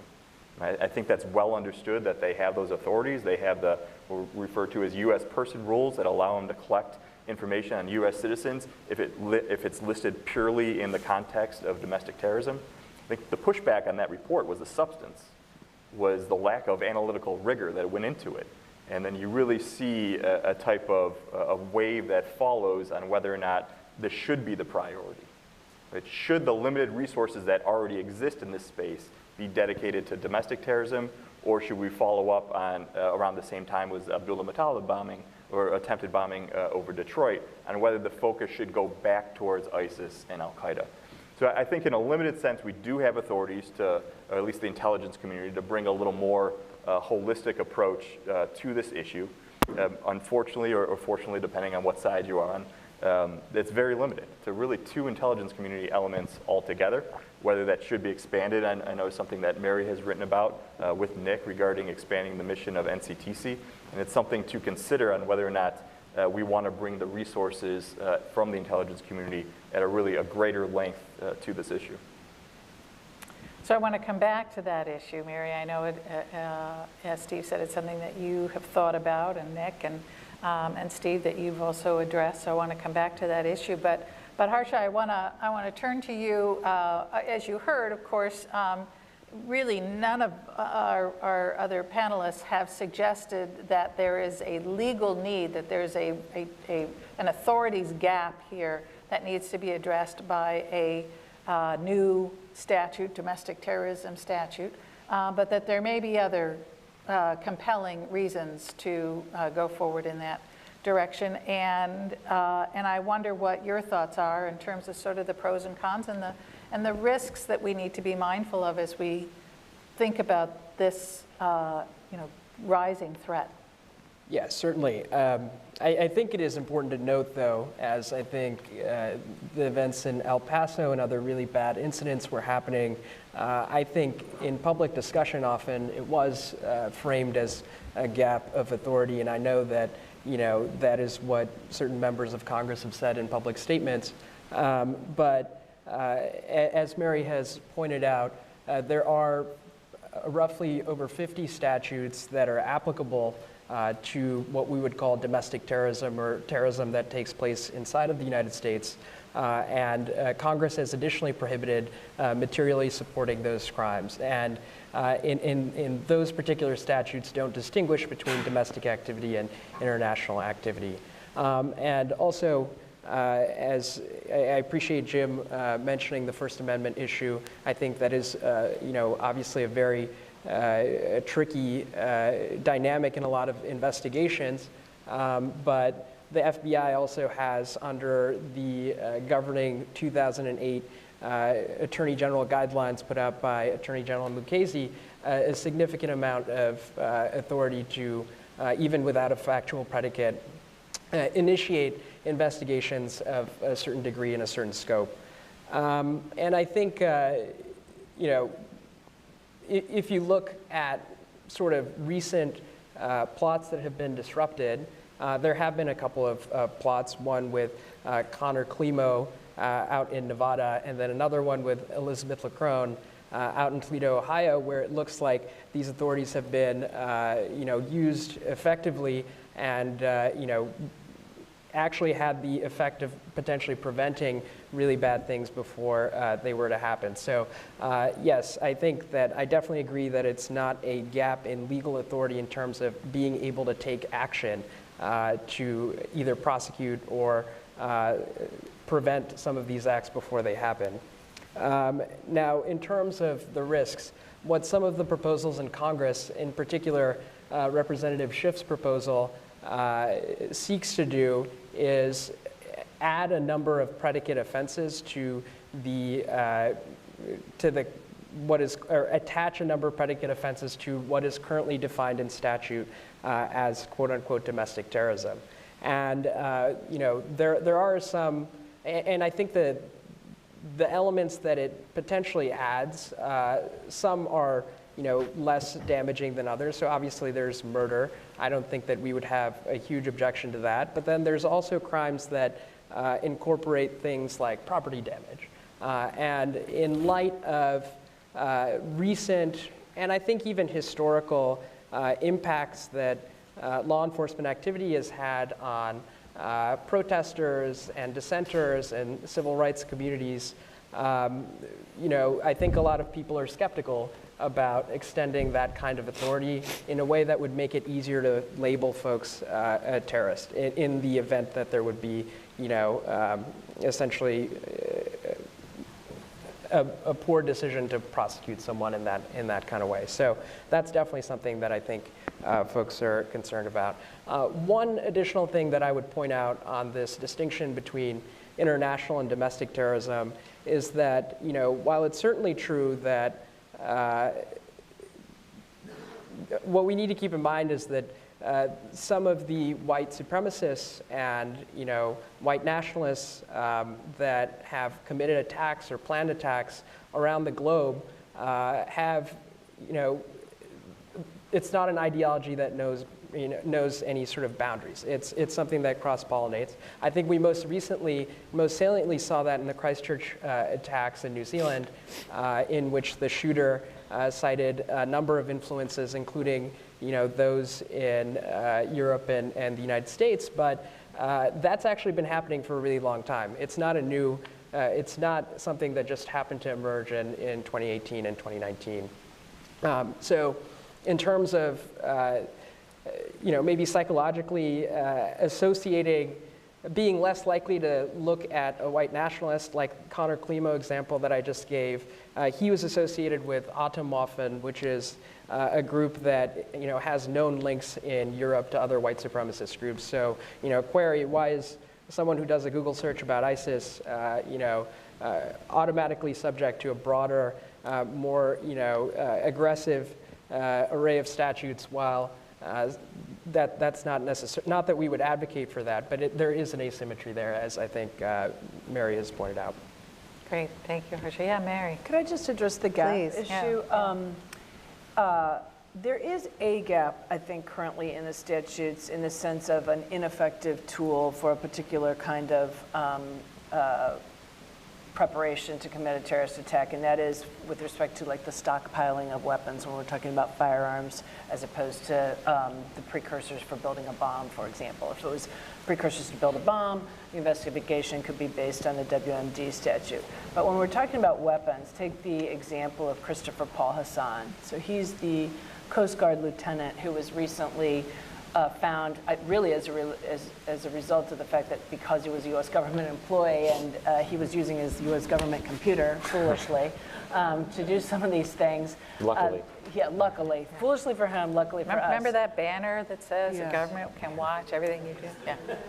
Yeah. So he was stockpiling really a virtual arsenal of assault rifles and other weapons, and his writings show a clear intent to commit acts of mass shooting in order to create a white ethno-state, and he had actually started to Google some various potential targets for that mass violence. So because there was no terrorism statute that would apply, what the U.S. Attorney's Office was able to cobble together were some 3 different very low-level crimes. Unlawful possession of a silencer, which is a 5-year offense. Unlawful possession of drugs, because he just so happened to have drugs, so that was another sort of lucky thing. And unlawful possession of a firearm by a drug addict, because he had drugs. So this is a guy who was plotting, there's no question. He had dates when he thought he was going to, he was working toward his attack in 4 more years. He had a year-by-year plan about what he was going to do, acquire the weapons, do this and do that. I think, by all accounts, somebody who presents a huge danger. But at the magistrate judge level, when the U.S. government went to detain him preventively prior to trial, the magistrate judge said, look, I'm going to have to let him go. You have not even charged him with a violent crime. You charge him with possession offenses. These are 5-year offenses, and under our law, I'm going to have to give him sort of that benefit of the doubt here that that there are conditions that would assure public safety. Now, the government appealed that to the district court judge, who overruled that and has detained Hassan, but it shows you sort of one of the vulnerabilities of offenses that don't match up to what he was really doing. And Harsha pointed us out to a few other situations where there were interventions by law enforcement to prevent what could have been terrorist attacks. But in most of these cases, unless there's a bomb being discussed, it's usually cobbling together maybe some state law like terrorist threats, sometimes like whatever law enforcement can find, frankly. And that's not new. Law enforcement does that in other types of threats as well. Even in international terrorism, sometimes if they don't have enough to charge a terrorism crime, they'll charge whatever they can charge just to disable the person and get him off the street. But it is less than ideal when you're talking about integrating the investigation into the counterterrorism regime. And if you had a terrorism crime that applies to acts of terrorism domestically, and I'm talking about crimes of violence committed with the intent to intimidate or coerce, and the property crime Harsha referenced in the Schiff bill, I realize this is more controversial, is destruction of property where it presents a substantial risk of death or bodily injury to a person. So it's not completely untethered to that. But still, it's very different than murder or something that causes more significant injury like aggravated assault. But if you had a terrorism crime that applied to these crimes of violence occurring domestically with the intent to intimidate or coerce, it could be one of the terrorism crimes listed in the statute Harsha mentioned, 18 U.S.C. 2339 capital A, which is material support to terrorists, not to be confused with material support to a foreign terrorist organization. Material support to terrorists, which criminalizes the providing support or resources or disguising the nature of resources, so think assault rifles, knowing and intending that those resources, assault rifles, are to be used during the commission of any of this long list of offenses. So if terrorism... And it can apply even if the person you're helping is yourself. I don't see any reason why it couldn't be, based on things we've charged in the past. So that is one gap. Now, there's lots of other things we can talk about, but that is one gap that it seems like when we're talking about these precursors, these stockpilings, it's a fairly important one, I think, to think about. That's great. Harsha, did you want to respond to that? No, I would just say, on that question of stockpiling, the terrorism frame is not the only way that we could potentially look at it. Like, of course, gun control legislation has been stalled in Congress for quite some time now, and media reports suggested that the El Paso shooter had failed a background check and used a loophole in order to get the weapon that he used to murder 22 people. And so, in terms of the menu of statutory gaps and options, if we're going to look at all of them, we should definitely look at the gun control fixes as well. Here. Second that. So beyond potential legal gaps or just even additional tools that could assist in addressing this challenge, Mary, you have also thought about, and as Steve alluded to, some institutional changes that we might think about, and both in terms of NCTC, the National Counterterrorism Center's jurisdiction, which, as Nick and others in the previous panel pointed out, has been traditionally very focused on foreign intelligence and terrorist activities, or at least with some connection to foreign terrorists. But also you've talked about potentially State Department entity listing that might be relevant here. So we'll put those on the table and we'll have at them. This draws also directly from Harsha mentioning these organizations in Europe and Southeast Asia and elsewhere that are terrorist organizations, although I don't think you use that word, that are white supremacist organizations. But right now there are 68 organizations on the State Department's foreign terrorist organization list. Not one of them is a white supremacist or white nationalist or ethno-nationalist organization. The criteria are viewpoint neutral. So the vast majority on the list are Islamist extremist organizations. There's a handful of others related to like the FARC in South America and the IRA. But the criteria are the organization must be foreign, because foreign organizations don't have First Amendment rights. They must engage in acts of terrorism or have the capability and intent to engage in acts of terrorism, and they must present a threat to U.S. nationals or U.S. national security. Now, I'm not an expert on some of these groups, but I do know just from perusing the literature that there are certainly some foreign organizations that would seem to meet that criteria, that do advocate specifically for and engage in acts of violence in order to further their ideology, their white ethno-state seeking ideology. And so I think State Department should be at least looking at whether those groups, they don't hesitate when the criteria are met to designate Islamist extremist groups, and to look to potentially designate some of those groups would turn them into poison pills, so that when U.S. persons, including businesses, are forbidden from providing any material support or services, or certainly engaging in attacks on their behalf. It would be just like engaging in an attack on behalf of ISIS. And with respect to NCTC, I also want to be clear that I'm not suggesting that we start using FISA authorities, for example, foreign intelligence collection authorities, for domestic terrorism, although interestingly, if you have a designated FTO that's a white supremacist group, that would open up those authorities, because one criteria for being a foreign agent is being a member of an FTO. Putting that aside for a minute, just in terms of regular information sharing, NCTC has been, I think, a phenomenal sort of clearinghouse for taking in, analyzing, and distributing foreign intelligence information. And Nick, I hate to be like, please just yell or put your hand up if I say something wrong, but they have established government-to-government connections around the world, and they regularly meet and they share information that allows the entire world to better prepare to combat the terrorist threat.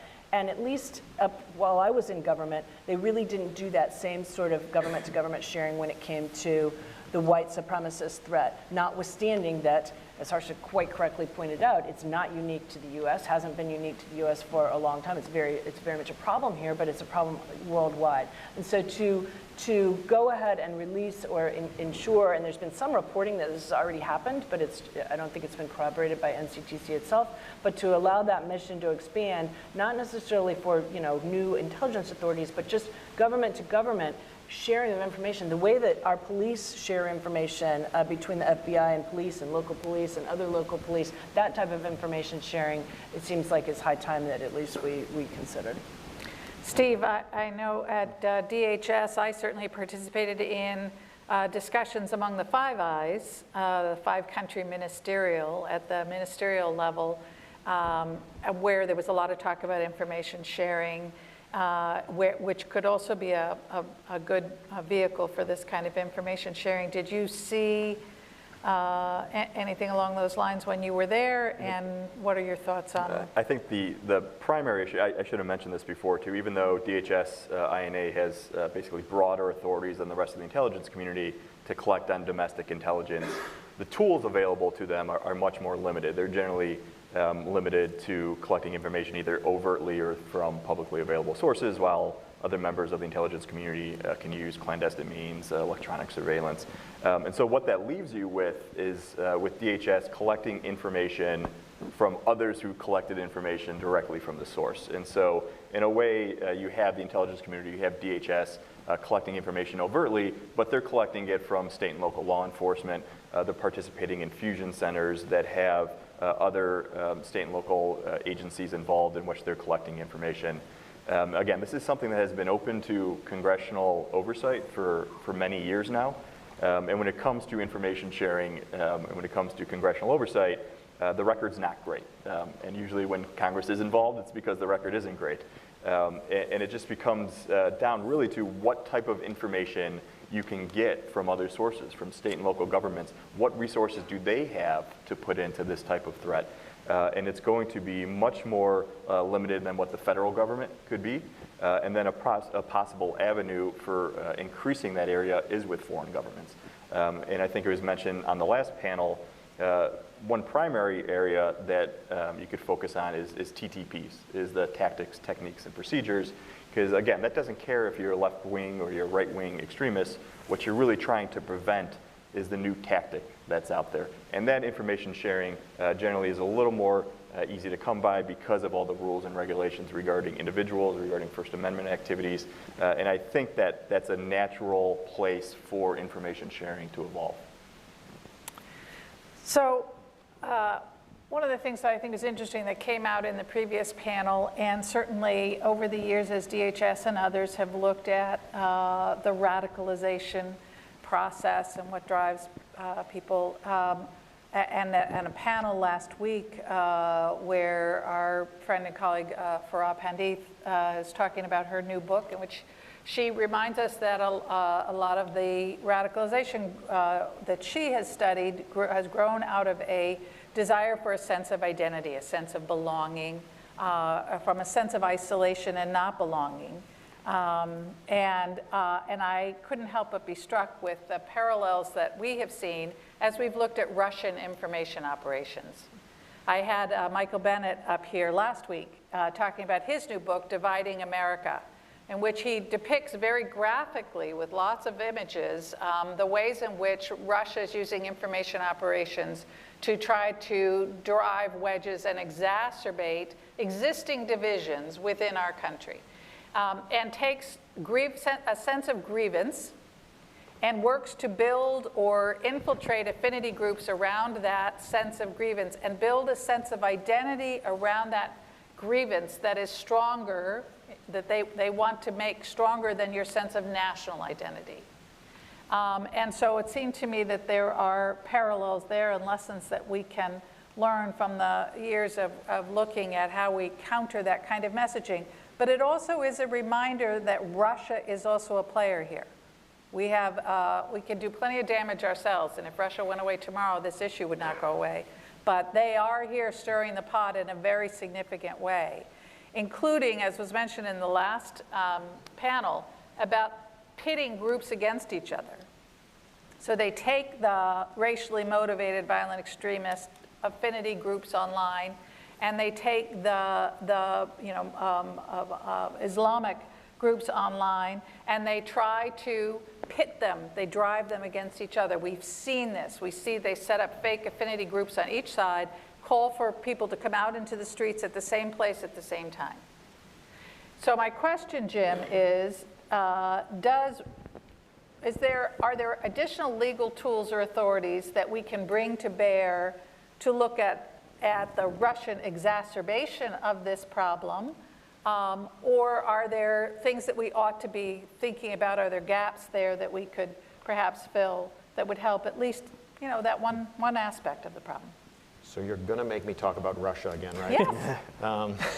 I'm trying to escape from that. I try not to get up on this stage without bringing in something about Russian information operations. So yes, so look, Russia is in this sense, a chaos actor in the United States that just wants to create dissension and discord within our society, or to amplify it to benefit their own national objectives, which are not consistent with the long-term strategic interests of the United States. They are a threat to the United States, and they're a bad actor.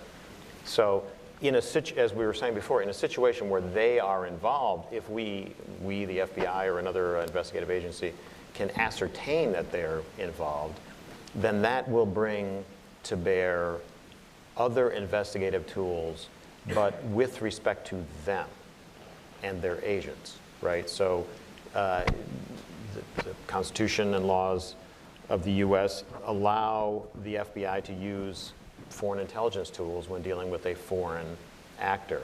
That doesn't necessarily mean that you can use those same tools against an American.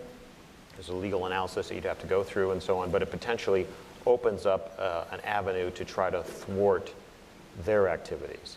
But if I could just maybe amplify on one part of what you were saying in terms of the domestic discord, and to pick up on a couple of other threads that we've been talking about here. At the end of what you were emphasizing with respect to what we do to ourselves is a critical point. And at the end of the day, when there is a horrific attack, whether it's a mass shooting or some type of domestic terrorism, specifically domestic terrorism activity, it does represent a failure by law enforcement, a failure by the intelligence authorities, but it really, if you think about it most fundamentally, it's a systematic failure. It's a failure of society to be able to deal with these types of situations. It's a failure, in the family, in the community, at schools, in the mental health arena, and all of the other the social services agencies that should be trying to steer people away from this type of activity, to the kinds of issues that allow or that result in people lacking this sense of identity that you were referring to. So I think it's really important to think about, as we think about how to most effectively solve these problems, it will not be effective to just dump all this in the lap of law enforcement or intelligence agencies. This is a much broader problem. I think we all intuitively know that. I'm probably not saying anything that's not obvious, but it actually is true, I think, and needs emphasizing from time to time. I'll just follow up on what George said in the last panel too. The government doesn't own these platforms, right? It's a social media problem as well, and is how much tension there is between the government and social media platforms in just dealing with foreign terrorist threats. We haven't begun to discuss what would happen if we start identifying domestic terrorist threats and what to do with social media platforms in terms of taking down that content. So that just adds to the complexity of this issue. Yeah, Harsha, taking down inauthentic accounts is one thing, right? And maybe relatively easy. But beyond that, what are your thoughts on how we handle the role of social media in, exacerbating potentially divisiveness and potentially leading to violent activity? So I think that just on the question of taking down inauthentic accounts, I think it's a little bit more complicated than it seems. There are sort of sophisticated technical questions that go into determining essentially what is called the attribution problem. And that involves an assessment that is more than what computer does this come from, but who might be associated with it, other factors. So it definitely anytime there's a broad effort to take down inauthentic activity, we should be cognizant of, the potential overbreadth of those kinds of efforts. From the platform perspective, of course, and some of this is connected to the Russia inquiry, and some of this, I think, is just, percolating as issues in society more broadly. I think a good step that they could do, rather than enacting really kind of broad rules that take down certain kinds of content or certain kinds of speech, are just to be transparent about what they're doing. So it would be great to see, how many pieces of content did you take down? What rule was it taken down pursuant to? Who are there particular groups that are being affected more than others? These would help kind of have us get a clearer picture of how the content moderation process is working. And I think a second important principle is due process. So, for a lot of people, social media is, maybe the primary way that they communicate in the public square and on the internet. And it's important that if they're an activist, or if they're just even talking with their friends about an issue that they want to talk about, if something that they say gets taken down or they're banned from the platform, they should at least have the opportunity to find out why and present a case for whether or not that was appropriate. The second point that I'll make is that fundamentally, there was Russian activity on social media platforms. To some degree, the impact is incommensurable. We don't really know, how much it, whether it swayed the election or, how it's impacting public discourse. What we do know is that it emerges in a moment in this country where political discussion is very polarized. And, these are just those exact topics that, as you pointed out, cut on those divisions. Now, interestingly, it's not unprecedented, right? So Russia, in the decolonization of Africa, so while there was a Cold War going on with the United States and the Soviet Union, one of the things and themes that they had kind of built up was how bad of an issue racism was in the United States. And in fact, even if you look at the amicus briefs in Brown versus Board of Education that were filed by the administration, they said, this separate but equal has got to go because we're getting killed by the Russians in other parts of the world. So, maybe one thing that we should never lose sight of is actually some of the problems that are coming up are very real ones that we need to address. And, we should keep that in mind as we talk about sort of, projecting, blame or responsibility onto a foreign power. Yeah. Well, and it is absolutely the case that Russia exploits vulnerabilities of our own making. The other advantage to transparency, of course, is that I think it's really important that if the platforms start taking down some of this hate speech, that, as you say, that they tell us the nature of what they're taking down. I think it's important that we not allow ourselves to pretend that this level of hate doesn't exist in this country, right? So it's really important at least to kind of let us know this appeared if you're going to go to the step of not just providing transparency, but actually taking things down and tell us what you've done. So I want to open it up now for Q&A from all of you. I know some of you asked questions about the solution set to the first panel. But feel free to, ask your question again of this panel, and we've got another question right off the bat here in the front.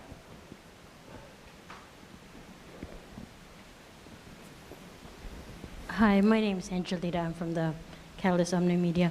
My question for the speakers is about the political will among the branches of the government. I mean, for one, Boston had a very good treatment of the Al-Qaeda. I don't know if you remember the Boston Marathon bombers. It took 45 days, I think, for them to get it. And then during the Charleston, Virginia white supremacist rally, Boston did that very effectively.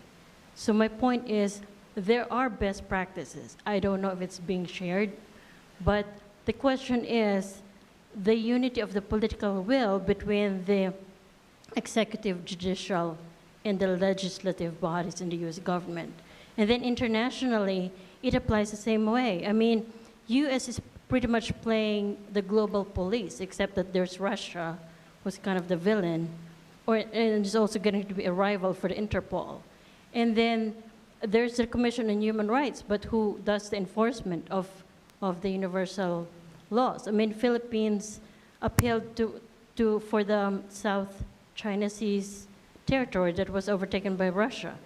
By China. China ignored it pretty much because they don't have a power to enforce the court decisions anyway. So my point is, yeah. So a that's my question point. about unity of effort, both among the, in terms of political will across the branches in the U.S., but also internationally, to deal with this challenge.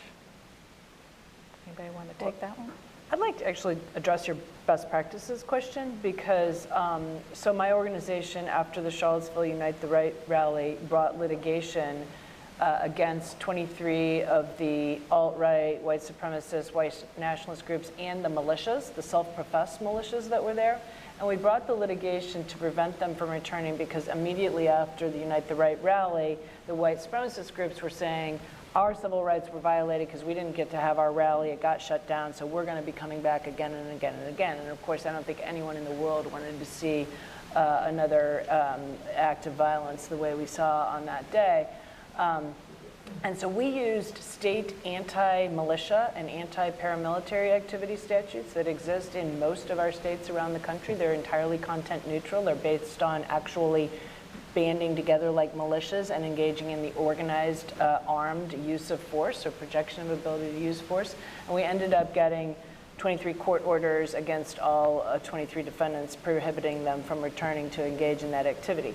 Why do I bring that up? Because we've used that now. I just spent the last 2 weeks consulting with city officials in Dahlonega, Georgia, which had a white nationalist rally on Saturday, 2 days ago, that was had a big counter protest as well. And they were able to use their state sort of anti-militia, anti-paramilitary activity statutes as the basis for reasonable time, place, and manner regulations that would apply to that rally, which meant creating a restricted zone that weapons couldn't be brought into, having checkpoints and separate entrances for protesters and counter-protesters, self-designated, because the government can't ask you what's your ideology and funnel you into that side. But most will self-select, and using best practices of keeping a green zone in between. Under First Amendment, they have to be able to hear each other because they're protesting and counter-protesting, but you can have a green zone in between and not allow people to go from one area to the other unless they go out and come back in the checkpoints.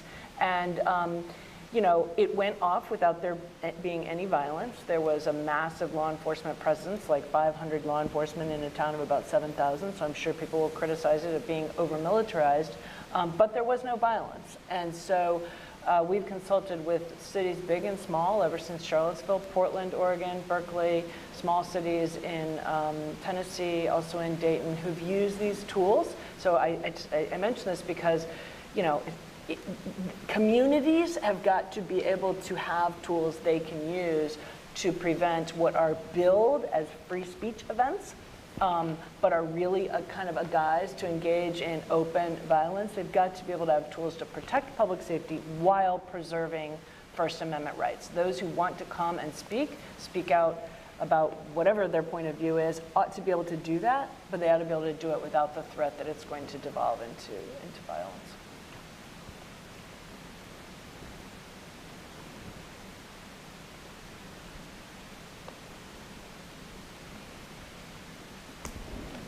Hello, I'd like to re-ask two of the questions that were asked in the previous panel and see if Harsha in particular Harsha has a different answer, but I would also open up to the whole panel. One was, when the federal government goes into spaces where radicalization is going on, first of all, what is the legal context for this? What are the legal considerations when they're doing a preventative, pre-action move in the radicalization space? And then the second question was about Nazism. We had a question and then just an agreement, but I wondered if if Nazism is some special category, you know, is the law just settled on that because for a long time we've had Supreme Court decisions on freedom of speech and that's it, or is there something we should be thinking about in terms of particular groups, particular ideologies, and the legal issues surrounding their activities? On the second question, that's it's interesting because, you know, when I think about the sort of civil liberties implications of a speech regulation, I kind of think about two things. So the first thing is, who is the decision maker that's going to be deciding whether this speech should stay up or not, or whether this group should be banned? Another thing that I think about is how broad is the regulation, right? And so how much latitude and how many other things that maybe shouldn't fit in there can fit in there based on how it's drafted. And that's just a nature of the language kind of issue.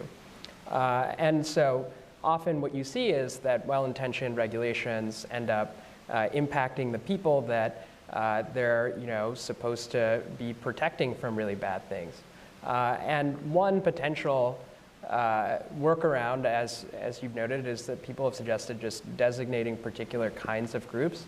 I think that, based on my understanding of where constitutional law is right now on that, I don't think that's a particularly tenable solution. And there's also the question of, just because you use the word Nazism or use, one kind of white supremacist group, especially now, identities are sort of fluid and things move around really quickly. So you're going to be constantly playing catch up.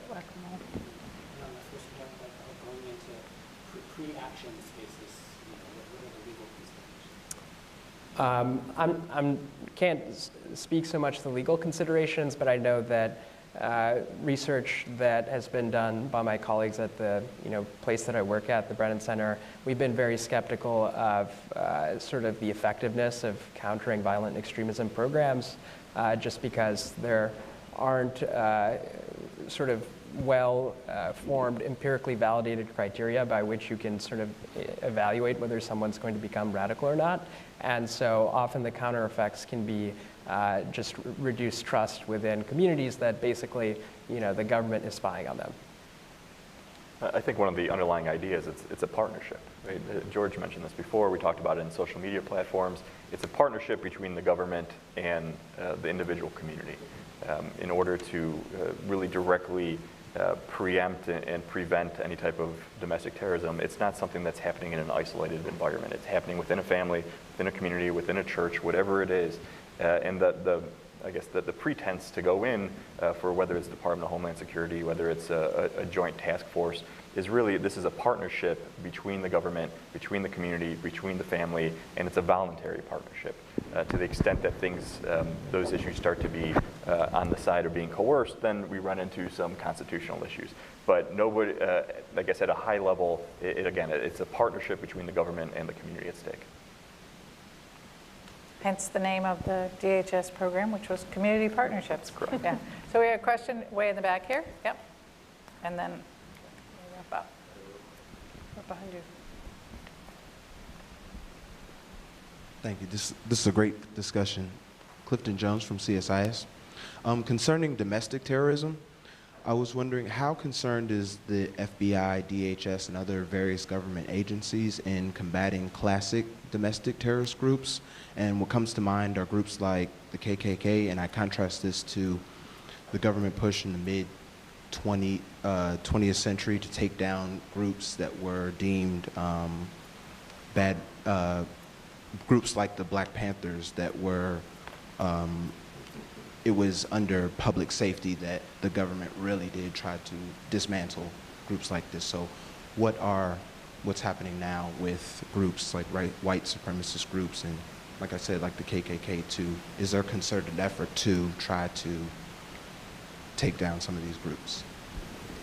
So I'm not going to mention specific groups, but I mean, generally speaking, I guess I would say, look, I mean, the FBI is a law enforcement and national security organization that also collects foreign intelligence information, but it does so pursuant to the Constitution and laws of the United States, applicable executive orders, and the Attorney General guidelines. And we need to follow all of those all the time. in everything that we do. I think, in my experience, the people at the FBI today are very aware of what happened in the past and are determined to not repeat those kinds of mistakes, right?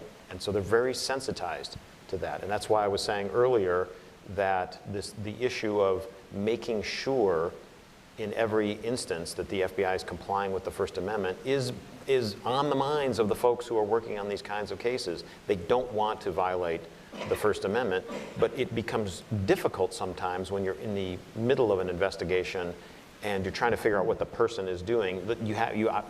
I'm supposing that you have a lawful basis to conduct an investigation, or at least to be involved in some type of investigative or intelligence activity, and you're trying to figure out what's going on. And so it's a challenge for well-meaning people to follow the law and to protect the Constitution and enforce the Constitution in real time when they're worried about a threat of violence, because that's what they're really after.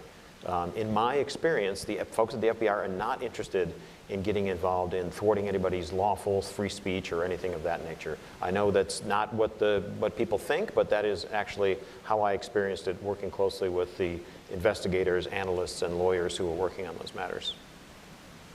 But they're very aware of the past and don't want to repeat it.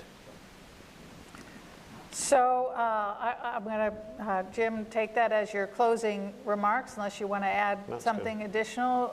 Steve and Mary and Harsha, an opportunity for any last thoughts or closing remarks? I would just echo what Nick said earlier about making sure that you have the right intelligence, that you have the right statistics, and really overseeing all of that is having a comprehensive strategy in place to making sure that not only do we have the right policies, the procedures, but it's directed to the right departments and agencies, so you have that comprehensive CVE and domestic terrorism approach that you can leverage the limited authorities and resources that are available. It would be great if we can have changes to some of our domestic laws, but that involves many instances an act of Congress. And if you don't have that, you have to deal with the hand you're dealt, so to speak. So to really re-examine this issue through existing resources and how to leverage them is, I think, the only way to continue moving forward in this space. Mary? I would just reiterate what I think was mentioned briefly earlier, that I talk a lot about the need for a statute and how that might unlock more opportunities for prevention. But I was in the National Security Division as the Principal Deputy AG and later the Acting AAG, when ISIS declared a caliphate, and we saw a huge increase in terrorist activity here in the United States, as well as, of course, abroad. Many, many more people here traveling to join ISIS in Syria, or to even go to provide, other types of support for ISIS in Syria. Terrorist-inspired attacks that were thwarted here in the U.S. And the recruitment that ISIS used was the same recruitment we are now seeing white supremacist groups use to try to get young people in particular, but people of all ages, into their ideology. And it's supported, of course, by Russia. But we've done plenty on our own. And it's like, I just feel like I've seen this movie before. And it doesn't end, really well. And so if we can't do something as a society to provide opportunities for people so that they feel that they are a part of something good and something better for themselves, and they have jobs and education, they feel like they're part of this community and it's not just anti-other, and they don't feel isolated. Hopefully fewer, I'm not a psychologist, I don't purport to know what drives people to radicalize toward violence, but I know the recruitment is there, and that for some people there is that sense of feeling like they belong to something that is more important than whatever their own life is providing for them. And so we can put all kinds of Band-Aids on there, but until we get at that, we're going to continue to see one ideology or the other, whether it's foreign-rooted or domestically rooted, drawing people in. Harsha, you get the last word. No, I think all I would say is that obviously in the wake of September 11th, we saw the emergence of a very powerful and, thicket of national security authorities and a giant apparatus. I think that, to the extent that we're learning lessons from some of the overreaches of that, I think that's always a good thing to keep in mind moving forward. Great, thank you very much. So I just want you to know we're going to be sending the link to this to all of the members of Congress, because I think you both panels have done a great job of exactly what Seth and I hoped, which is to help bring some really thoughtful dialogue to this important subject. So I want to thank you all. Please join me in thanking our panel.